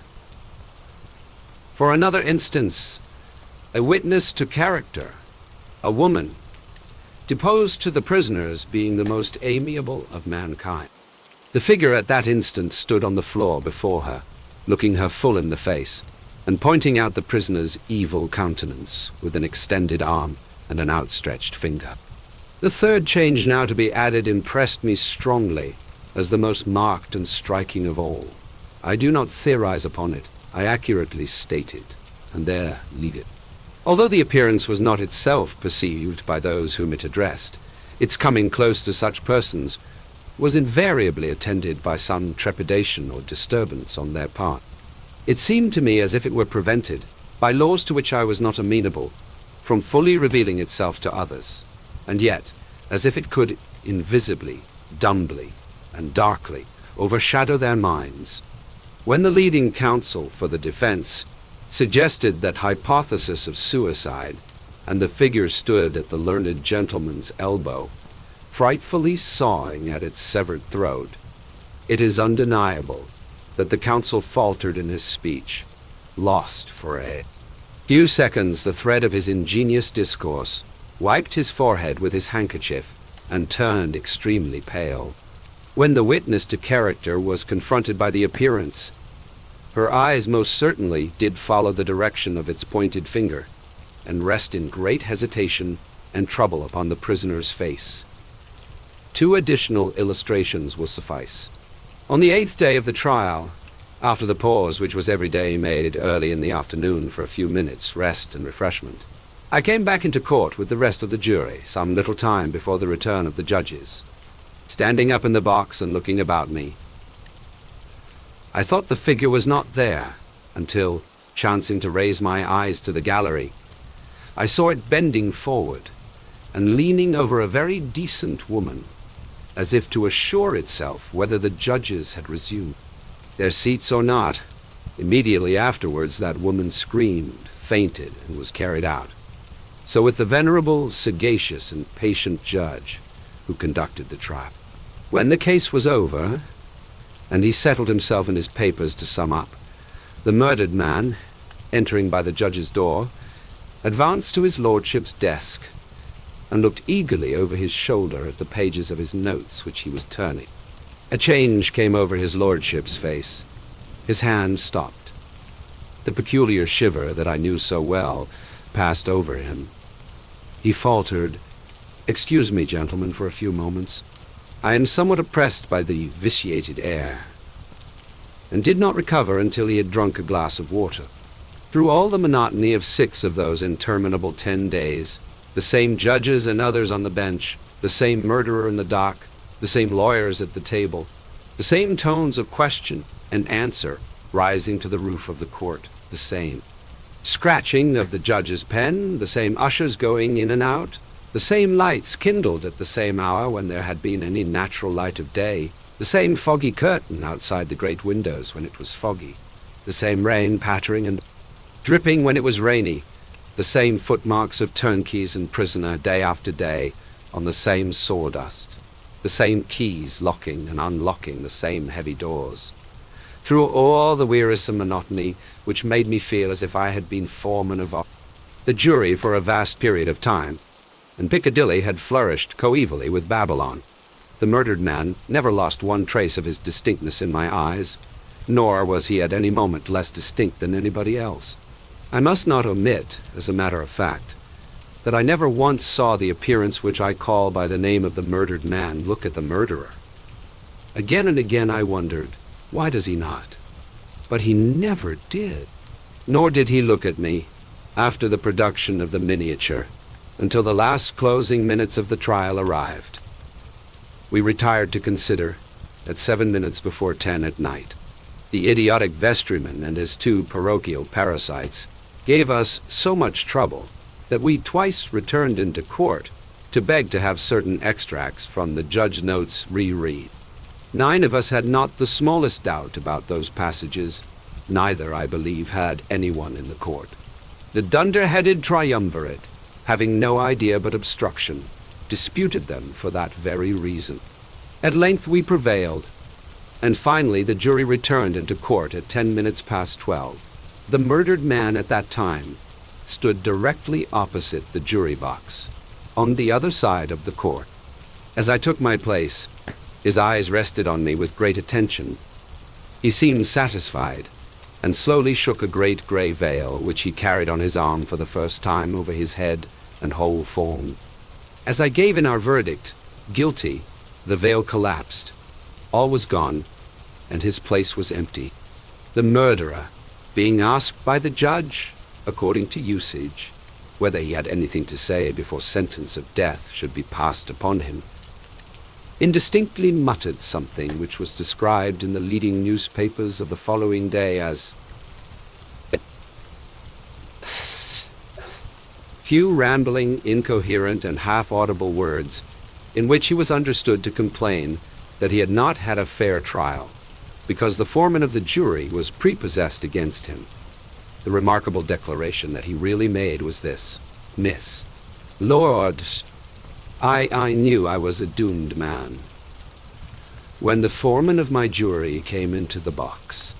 My lord, I knew he would never let me off, because before I was taken, he somehow got to my bedside in the night, woke me, and put a rope round my neck. The signal man, hello, below there." When he heard a voice thus calling to him, he was standing at the door of his box, with a flag in his hand, furled round its short pole. One would have thought, considering the nature of the ground, that he could not have doubted from what quarter the voice came. But instead of looking up to where I stood on the top of the steep cutting nearly over his head, he turned himself about and looked down the line.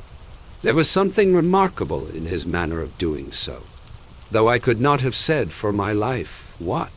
But I know it was remarkable enough to attract my notice, even though his figure was foreshortened and shadowed down in the deep trench, and mine was high above him, so steeped in the glow of an angry sunset that I had shaded my eyes with my hand before I saw him at all. "Hello! Below!" From looking down the line, he turned himself about again, and raising his eyes, saw my figure high above him. "Is there any path by which I can come down and speak to you?" He looked up at me without replying, and I looked down at him without pressing him too soon with a repetition of my idle question. Just then there came a vague vibration in the earth and air, quickly changing into a violent pulsation, and an oncoming rush that caused me to start back, as though it had force to draw me down. When such vapor as rose to my height from this rapid train had passed me, and was skimming away over the landscape, I looked down again, and saw him refurling the flag he had shown while the train went by. I repeated my inquiry.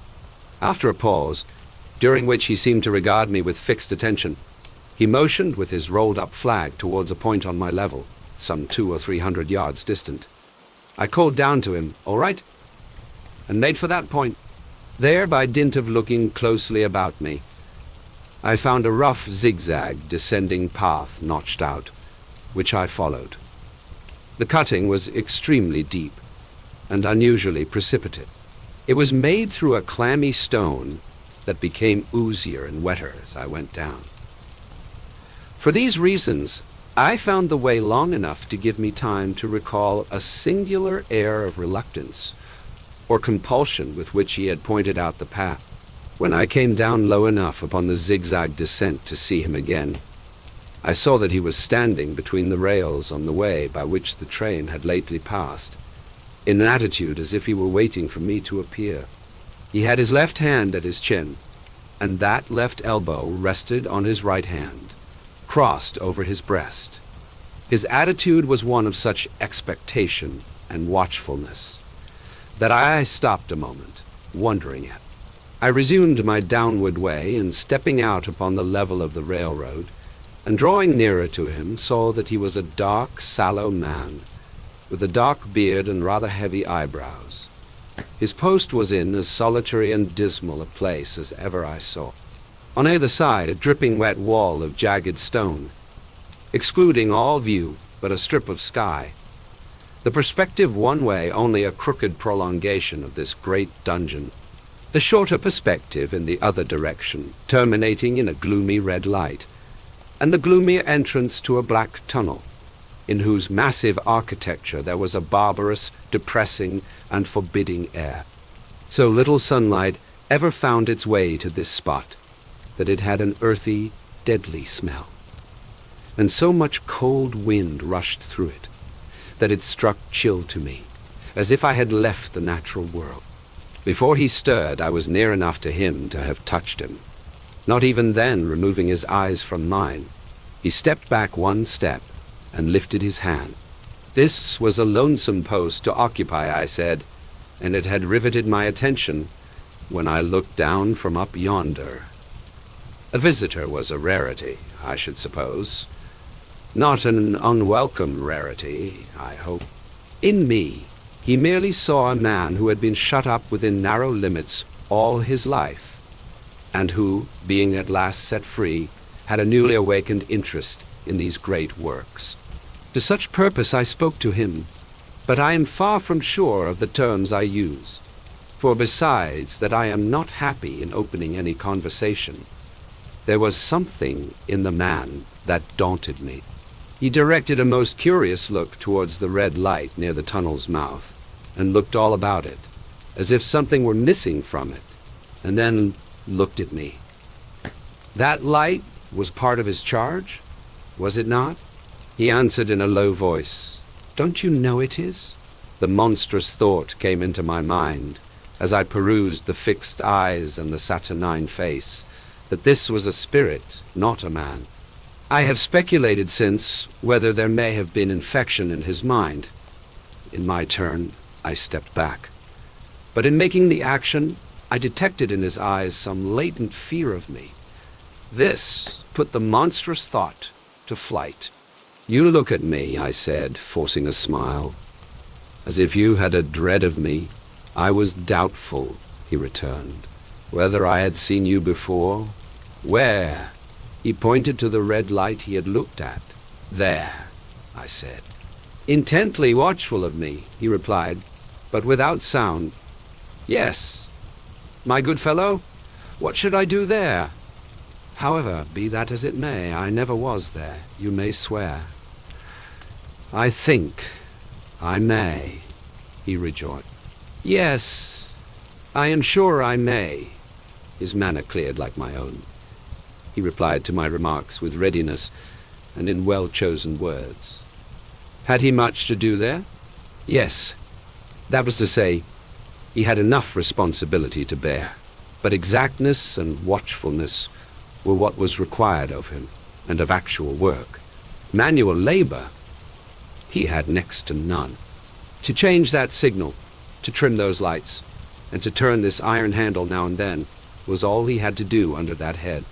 Regarding those many long and lonely hours of which I seemed to make so much, he could only say that the routine of his life had shaped itself into that form, and he had grown used to it. He had taught himself a language down here, if only to know it by sight, and to have formed his own crude ideas of its pronunciation could be called learning it. He had also worked at fractions and decimals, and tried a little algebra, but he was, and had been as a boy, a poor hand at figures. Was it necessary for him, when on duty, always to remain in that channel of damp air? And could he never rise into the sunshine from between those highs? Why, that depended upon times and circumstances. Under some conditions there would be less upon the line than under others, and the same held good as to certain hours of the day and night. In bright weather he did choose occasions for getting a little above these lower shadows, but being at all times liable to be called by his electric bell, and at such times listening for it with redoubled anxiety, the relief was less than I would suppose. He took me into his box, where there was a fire, a desk for an official book in which he had to make certain entries, a telegraphic instrument with its dial, face, and needles, and the little bell of which he had spoken.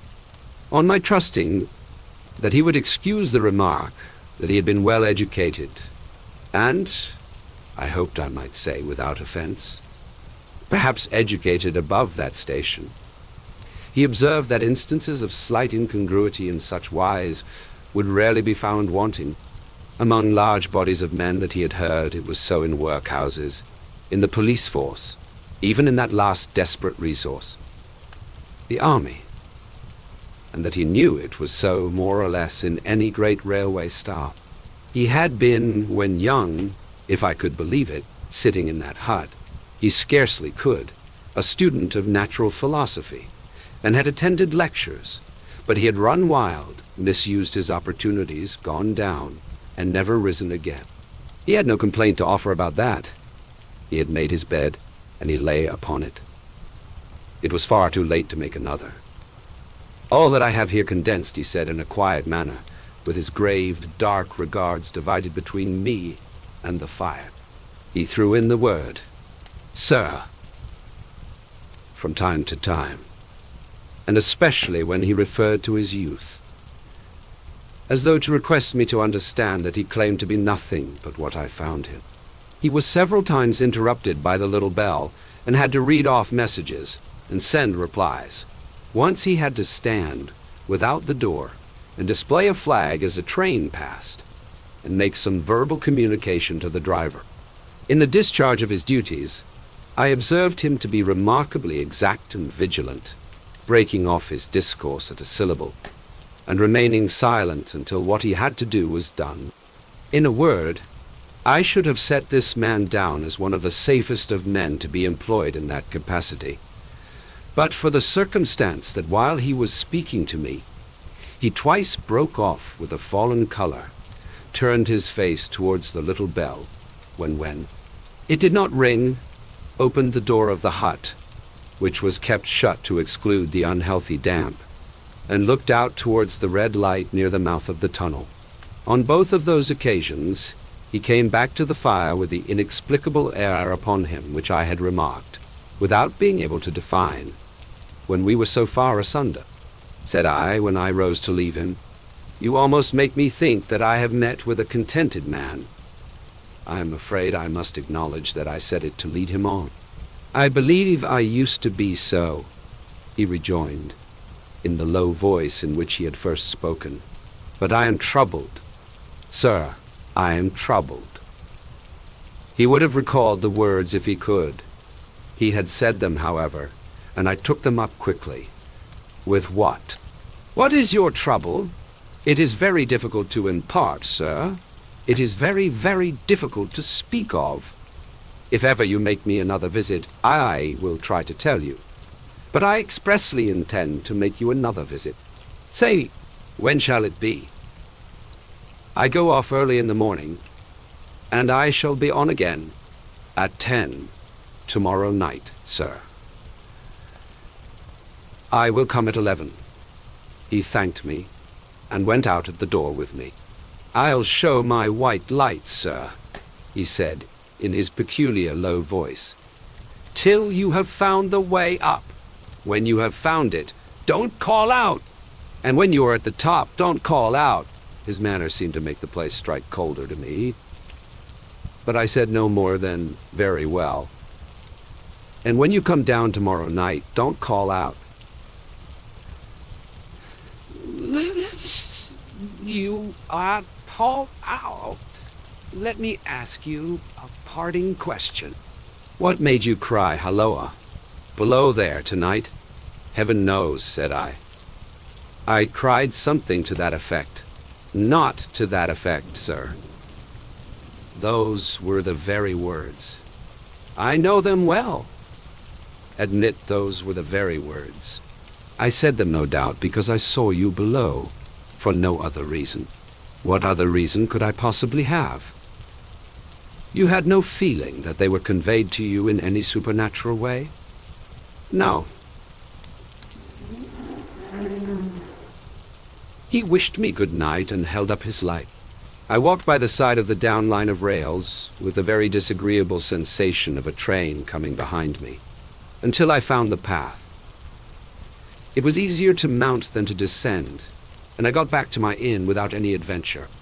Punctual to my appointment, I placed my foot on the first notch of the zigzag next night, as the distant clocks were striking 11. He was waiting for me at the bottom, with his white light on. "I have not called out," I said, when we came close together. "May I speak now?" "By all means, sir." "Good night, then, and here's my hand." "Good night, sir, and here's mine." With that we walked side by side to his box, entered it, closed the door, and sat down by the fire.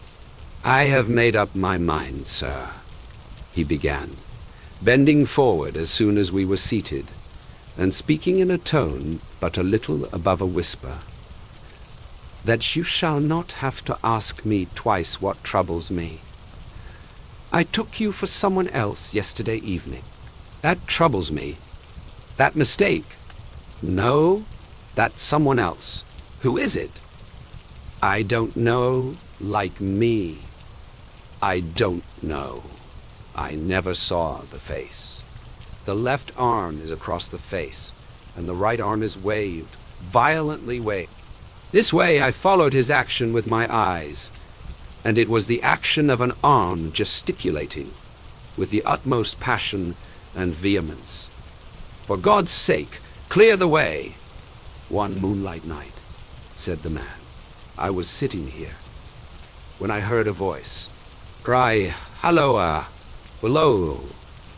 Below there.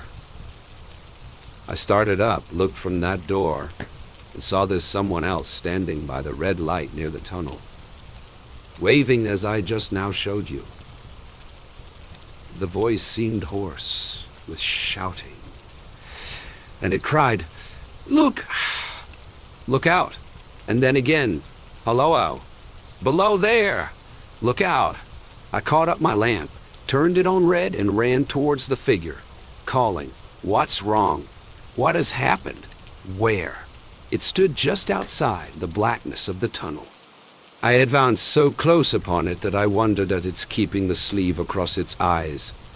I ran right up at it, and had my hands stretched out to pull the sleeve away, when it was gone. "Into the tunnel," said I. "No." I ran on into the tunnel, 500 yards. I stopped, and held my lamp above my head, and saw the figures of the measured distance, and saw the wet stains stealing down the walls and trickling through the arch. I ran out again faster than I had run in, for I had a mortal abhorrence of the place upon me. And I looked all round the red light with my own red light, and I went up the iron ladder to the gallery atop of it, and I came down again and ran back. Here. I telegraphed both ways. An alarm has been given. Is anything wrong? The answer came back, both ways, all well, resisting the slow touch of a frozen finger, tracing out my spine. I showed him how that this figure must be a deception of his sense of sight, and how that figures, originating in disease of the delicate nerves that minister to the functions of the eye, were known to have often troubled patients, some of whom had become conscious of the nature of their affliction, and had even proved it by experiments upon themselves. "As to an imaginary cry," said I, "do but listen for a moment to the wind in this unnatural valley, while we speak so low, and to the wild harp it makes of the telegraph wires." That was all very well, he returned, after we had sat listening for a while, and he ought to know something of the wind and the wires, he who so often passed long winter nights there, alone and watching. But he would beg to remark that he had not finished. I asked his pardon, and he slowly added these words, touching my arm. "Within 6 hours after the appearance, the memorable accident on this line happened, and within 10 hours the dead and wounded were brought along through the tunnel over the tunnel over the spot where the figure had stood. A disagreeable shudder crept over me, but I did my best against it. It was not to be denied, I rejoined, that this was a remarkable coincidence, calculated deeply to impress his mind. But it was unquestionable that remarkable coincidences did continually occur, and they must be taken into account in dealing with such a subject. Though to be sure I must admit, I added, for I thought I saw that he was going to bring the objection to bear upon me. Men of common sense did not allow much for coincidences in making the ordinary calculations of life. He again begged to remark that he had not finished. I again begged his pardon for being betrayed into interruptions. "This," he said, again laying his hand upon my arm, and glancing over his shoulder with hollow eyes, "was just a year ago. 6 or 7 months passed, and I had recovered from the surprise and shock when one morning, as the day was breaking, I, standing at the door, looked towards the red light and saw the spectre again." He stopped with a fixed look at me. "Did it cry out?" "No." "It was silent." "Did it wave its arm?" "No." "It leaned against the shaft of the light with both hands before the face, like this." Once more I followed his action with my eyes. It was an action of mourning. I have seen such an attitude in stone figures on tombs. "Did you go up to it?" I came in, sat down, partly to collect my thoughts, partly because it had turned me faint. When I went to the door again, daylight was above me, and the ghost was gone. But nothing followed. Nothing came of this. He touched me on the arm with his forefinger twice or thrice, giving a ghastly nod each time. That very day, as a train came out of the tunnel, I noticed, at a carriage window on my side, what looked like a confusion of my side. Hands and heads, and something waved. I saw it just in time to signal the driver. Stop. He shut off and put his brake on. But the train drifted past here 150 yards or more. I ran after it, and, as I went along, heard terrible screams and cries. A beautiful young lady had died instantaneously in one of the compartments, and was brought in here and laid down on this floor between us. Involuntarily, I pushed my chair back, as I looked from the boards at which he pointed to himself. True, sir, true.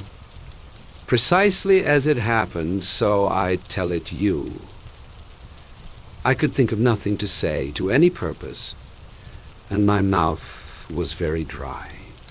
The wind and the wires took up the story with a long, lamenting wail. He resumed. Now, sir, mark this, and judge how my mind is troubled. The spectre came back a week ago. Ever since, it has been there now and again, by fits and starts, at the light, at the danger light. What does it seem to do? He repeated, if possible with increased passion and vehemence, that former gesticulation of, for God's sake, clear the way. Then he went on. I have no peace or rest for it. It calls to me, for many minutes together, in an agonized manner. Below there, look out, look out. It stands waving to me. It rings my little bell. I caught at that. Did it ring your bell yesterday evening when I was here, and you went to the door? Twice. Why, I see, said I, how your imagination misleads you. My eyes were on the bell, and my ears were open to the bell, and if I'm a living man, it did not ring at those times. No, nor at any other time, except when it was rung in the natural course of physical things by the station communicating with you. He shook his head. I have never made a mistake as to that yet, sir. I have never confused the spectre's ring with the man's. The ghost's ring is a strange vibration in the bell that it derives from nothing else, and I have not asserted that the bell stirs to the eye. I don't wonder that you failed to hear it. Ah, he heard it?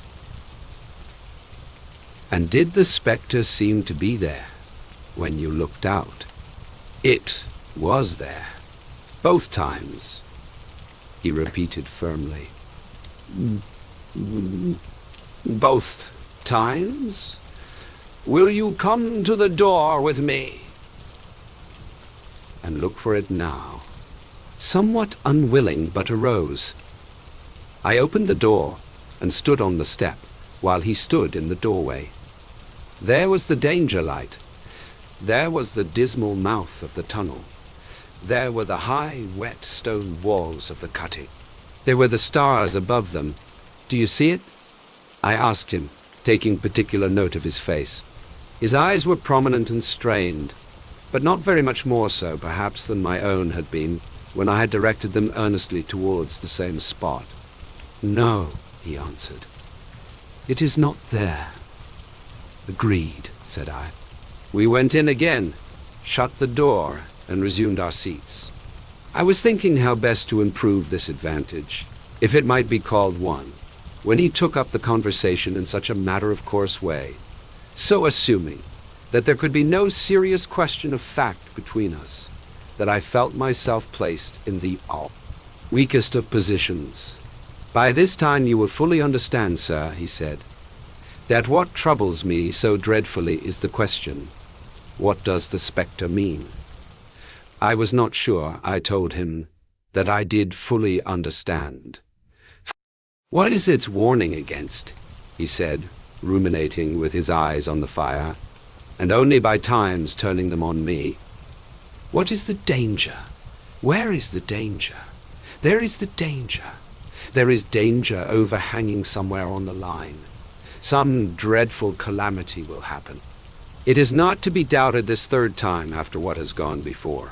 But surely this is a cruel haunting of me. What can I do? He pulled out his handkerchief and wiped the drops from his heated forehead.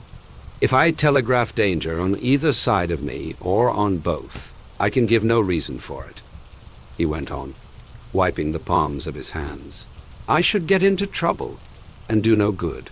They would think I was mad. This is the way it would work. Message: danger. Take care. Answer: what danger? Where? Message: don't know. But for God's sake, take care. They would displace me. What else could they do? His pain of mind was most pitiable to see.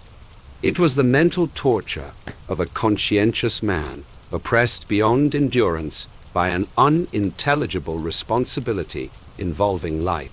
When it first stood under the danger light, he went on, putting his dark hair back from his head, and drawing his hands outward across and across his temples in an extremity of feverish distress.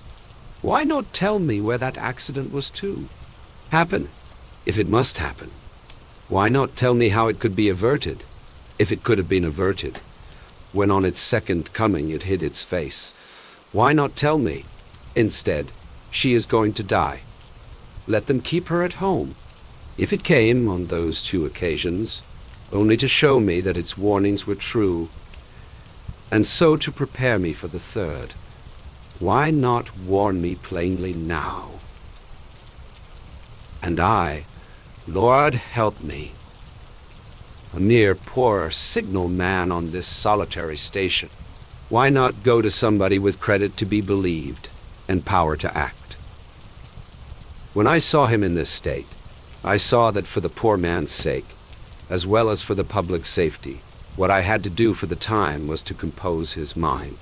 Therefore, setting aside all question of reality or unreality between us, I represented to him that whoever thoroughly discharged his duty must do well, and that at least it was his comfort that he understood his duty, though he did not understand. These confounding appearances. In this effort I succeeded far better than in the attempt to reason him out of his conviction. He became calm. The occupations incidental to his post as the night advanced began to make larger demands on his attention, and I left him at 2 in the morning.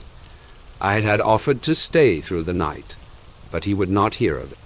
That I more than once looked back at the red light as I ascended the pathway, that I did not like the red light, and that I should have slept but poorly if my bed had been under it, I see no reason to conceal. Nor did I like the 2 sequences of the accident and the dead girl. I see no reason to conceal that either. But what ran most in my thoughts was the consideration, how ought I to act, having become the recipient of this disclosure? I had proved the man to be intelligent, vigilant, painstaking, and exact. But how long might he remain so in his state of mind? Though in a subordinate position, still he held a most important trust. And would I, for instance, like to stake my own life on the chances of his continuing to execute it with precision? Unable to overcome a feeling that there would be something treacherous in my communicating what he had told me to his superiors in the company, without first being plain with himself and proposing a middle course to him, I ultimately resolved to him. Offer to accompany him, otherwise keeping his secret for the present, to the wisest medical practitioner we could hear of in those parts, and to take his opinion. A change in his time of duty would come round next night, he had apprised me, and he would be off an hour or 2 after sunrise, and on again soon after sunset. I had appointed to return accordingly. Next evening was a lovely evening, and I walked out early to enjoy it. The sun was not yet quite down, when I traversed the field path near the top of the deep cutting. I would extend my walk for an hour, I said to myself. Half an hour on and half an hour back, and it would then be time to go to my signalman's box. Before pursuing my stroll, I stepped to the brink and mechanically looked down from the point from which I had first seen him. I cannot describe the thrill that seized upon me when, close at the mouth of the tunnel, I saw the appearance of a man with his left sleeve across his eyes, passionately waving his right arm. The nameless horror that oppressed me passed in a moment, for in a moment I saw that this appearance of a man was a man indeed, and that there was a little group of other men standing at a short distance, to whom he seemed to be rehearsing the gesture he made. The danger light was not yet lighted. Against its shaft, a little low hut, entirely new to me, had been made of some wooden supports and tarpaulin. It looked no bigger than a bed, with an irresistible sense that something was wrong, with a flashing self-reproachful fear that fatal mischief had come of my leaving the man there, and causing no one to be sent to overlook or correct what he did. I descended the notched path with he did. All the speed I could make. What is the matter? I asked the men. Signalman killed this morning, sir. Not the man belonging to that box? Yes, sir. Not the man I know. You will recognize him, sir, if you knew him, said the man who spoke for the others, solemnly uncovering his own head and raising and covering his own head. End of the tarpaulin, for his face is quite composed. Oh, how did this happen? How did this happen? I asked, turning from one to another as the hut closed in again. He was cut down by an engine, sir. No man in England knew his work better. But somehow he was not clear of the outer rail. It was just at broad day. He had struck the light and had the lamp in his hand. As the engine came out of the tunnel, his back was towards her, and she cut him down. That man drove her and was showing how it happened. Show the gentleman, Tom. The man, who wore a rough dark dress, stepped back to his former place at the mouth of the tunnel. Coming round the curve in the tunnel, sir, he said. I saw him at the end, like as if I saw him down a perspective glass. There was no time to check speed, and I knew him to be very careful. As he didn't seem to take heed of the whistle, I shut it off when we were running down upon him, and called to him as loud as I could call. What did you say? I said. Below there. Look out! Look out! For God's sake, clear the way. I started. Ah! It was a dreadful time, sir. I never left off calling to him. I put this arm before my eyes not to see, and I waved this arm to the last. But it was no use. Without prolonging the narrative to dwell on any one of its curious circumstances, more than on any other, I may, in closing it, point out the coincidence that the warning of the engine driver included not only the words which the unfortunate signalman had repeated to me as haunting him, but also the words which I myself, not he, had attached, and that only in my own mind, to the gesticulation he had imitated. And that concludes 3 ghost stories by Charles Dickens. We explored the shadowy corners of the human soul and the chilling encounters that test our courage and convictions. From the haunting echoes of the signalman to the unsettling mystery of the haunted house, and the spectral intrigue of the trial for murder, each tale reminds us of the enduring power of the unknown. Thank you for joining us tonight. We hope these timeless tales have intrigued your imagination and given you a taste of Dickens' talent for the supernatural. Be sure to return next time for another journey into the world of classic literature. Until then, may your dreams be peaceful, and good night.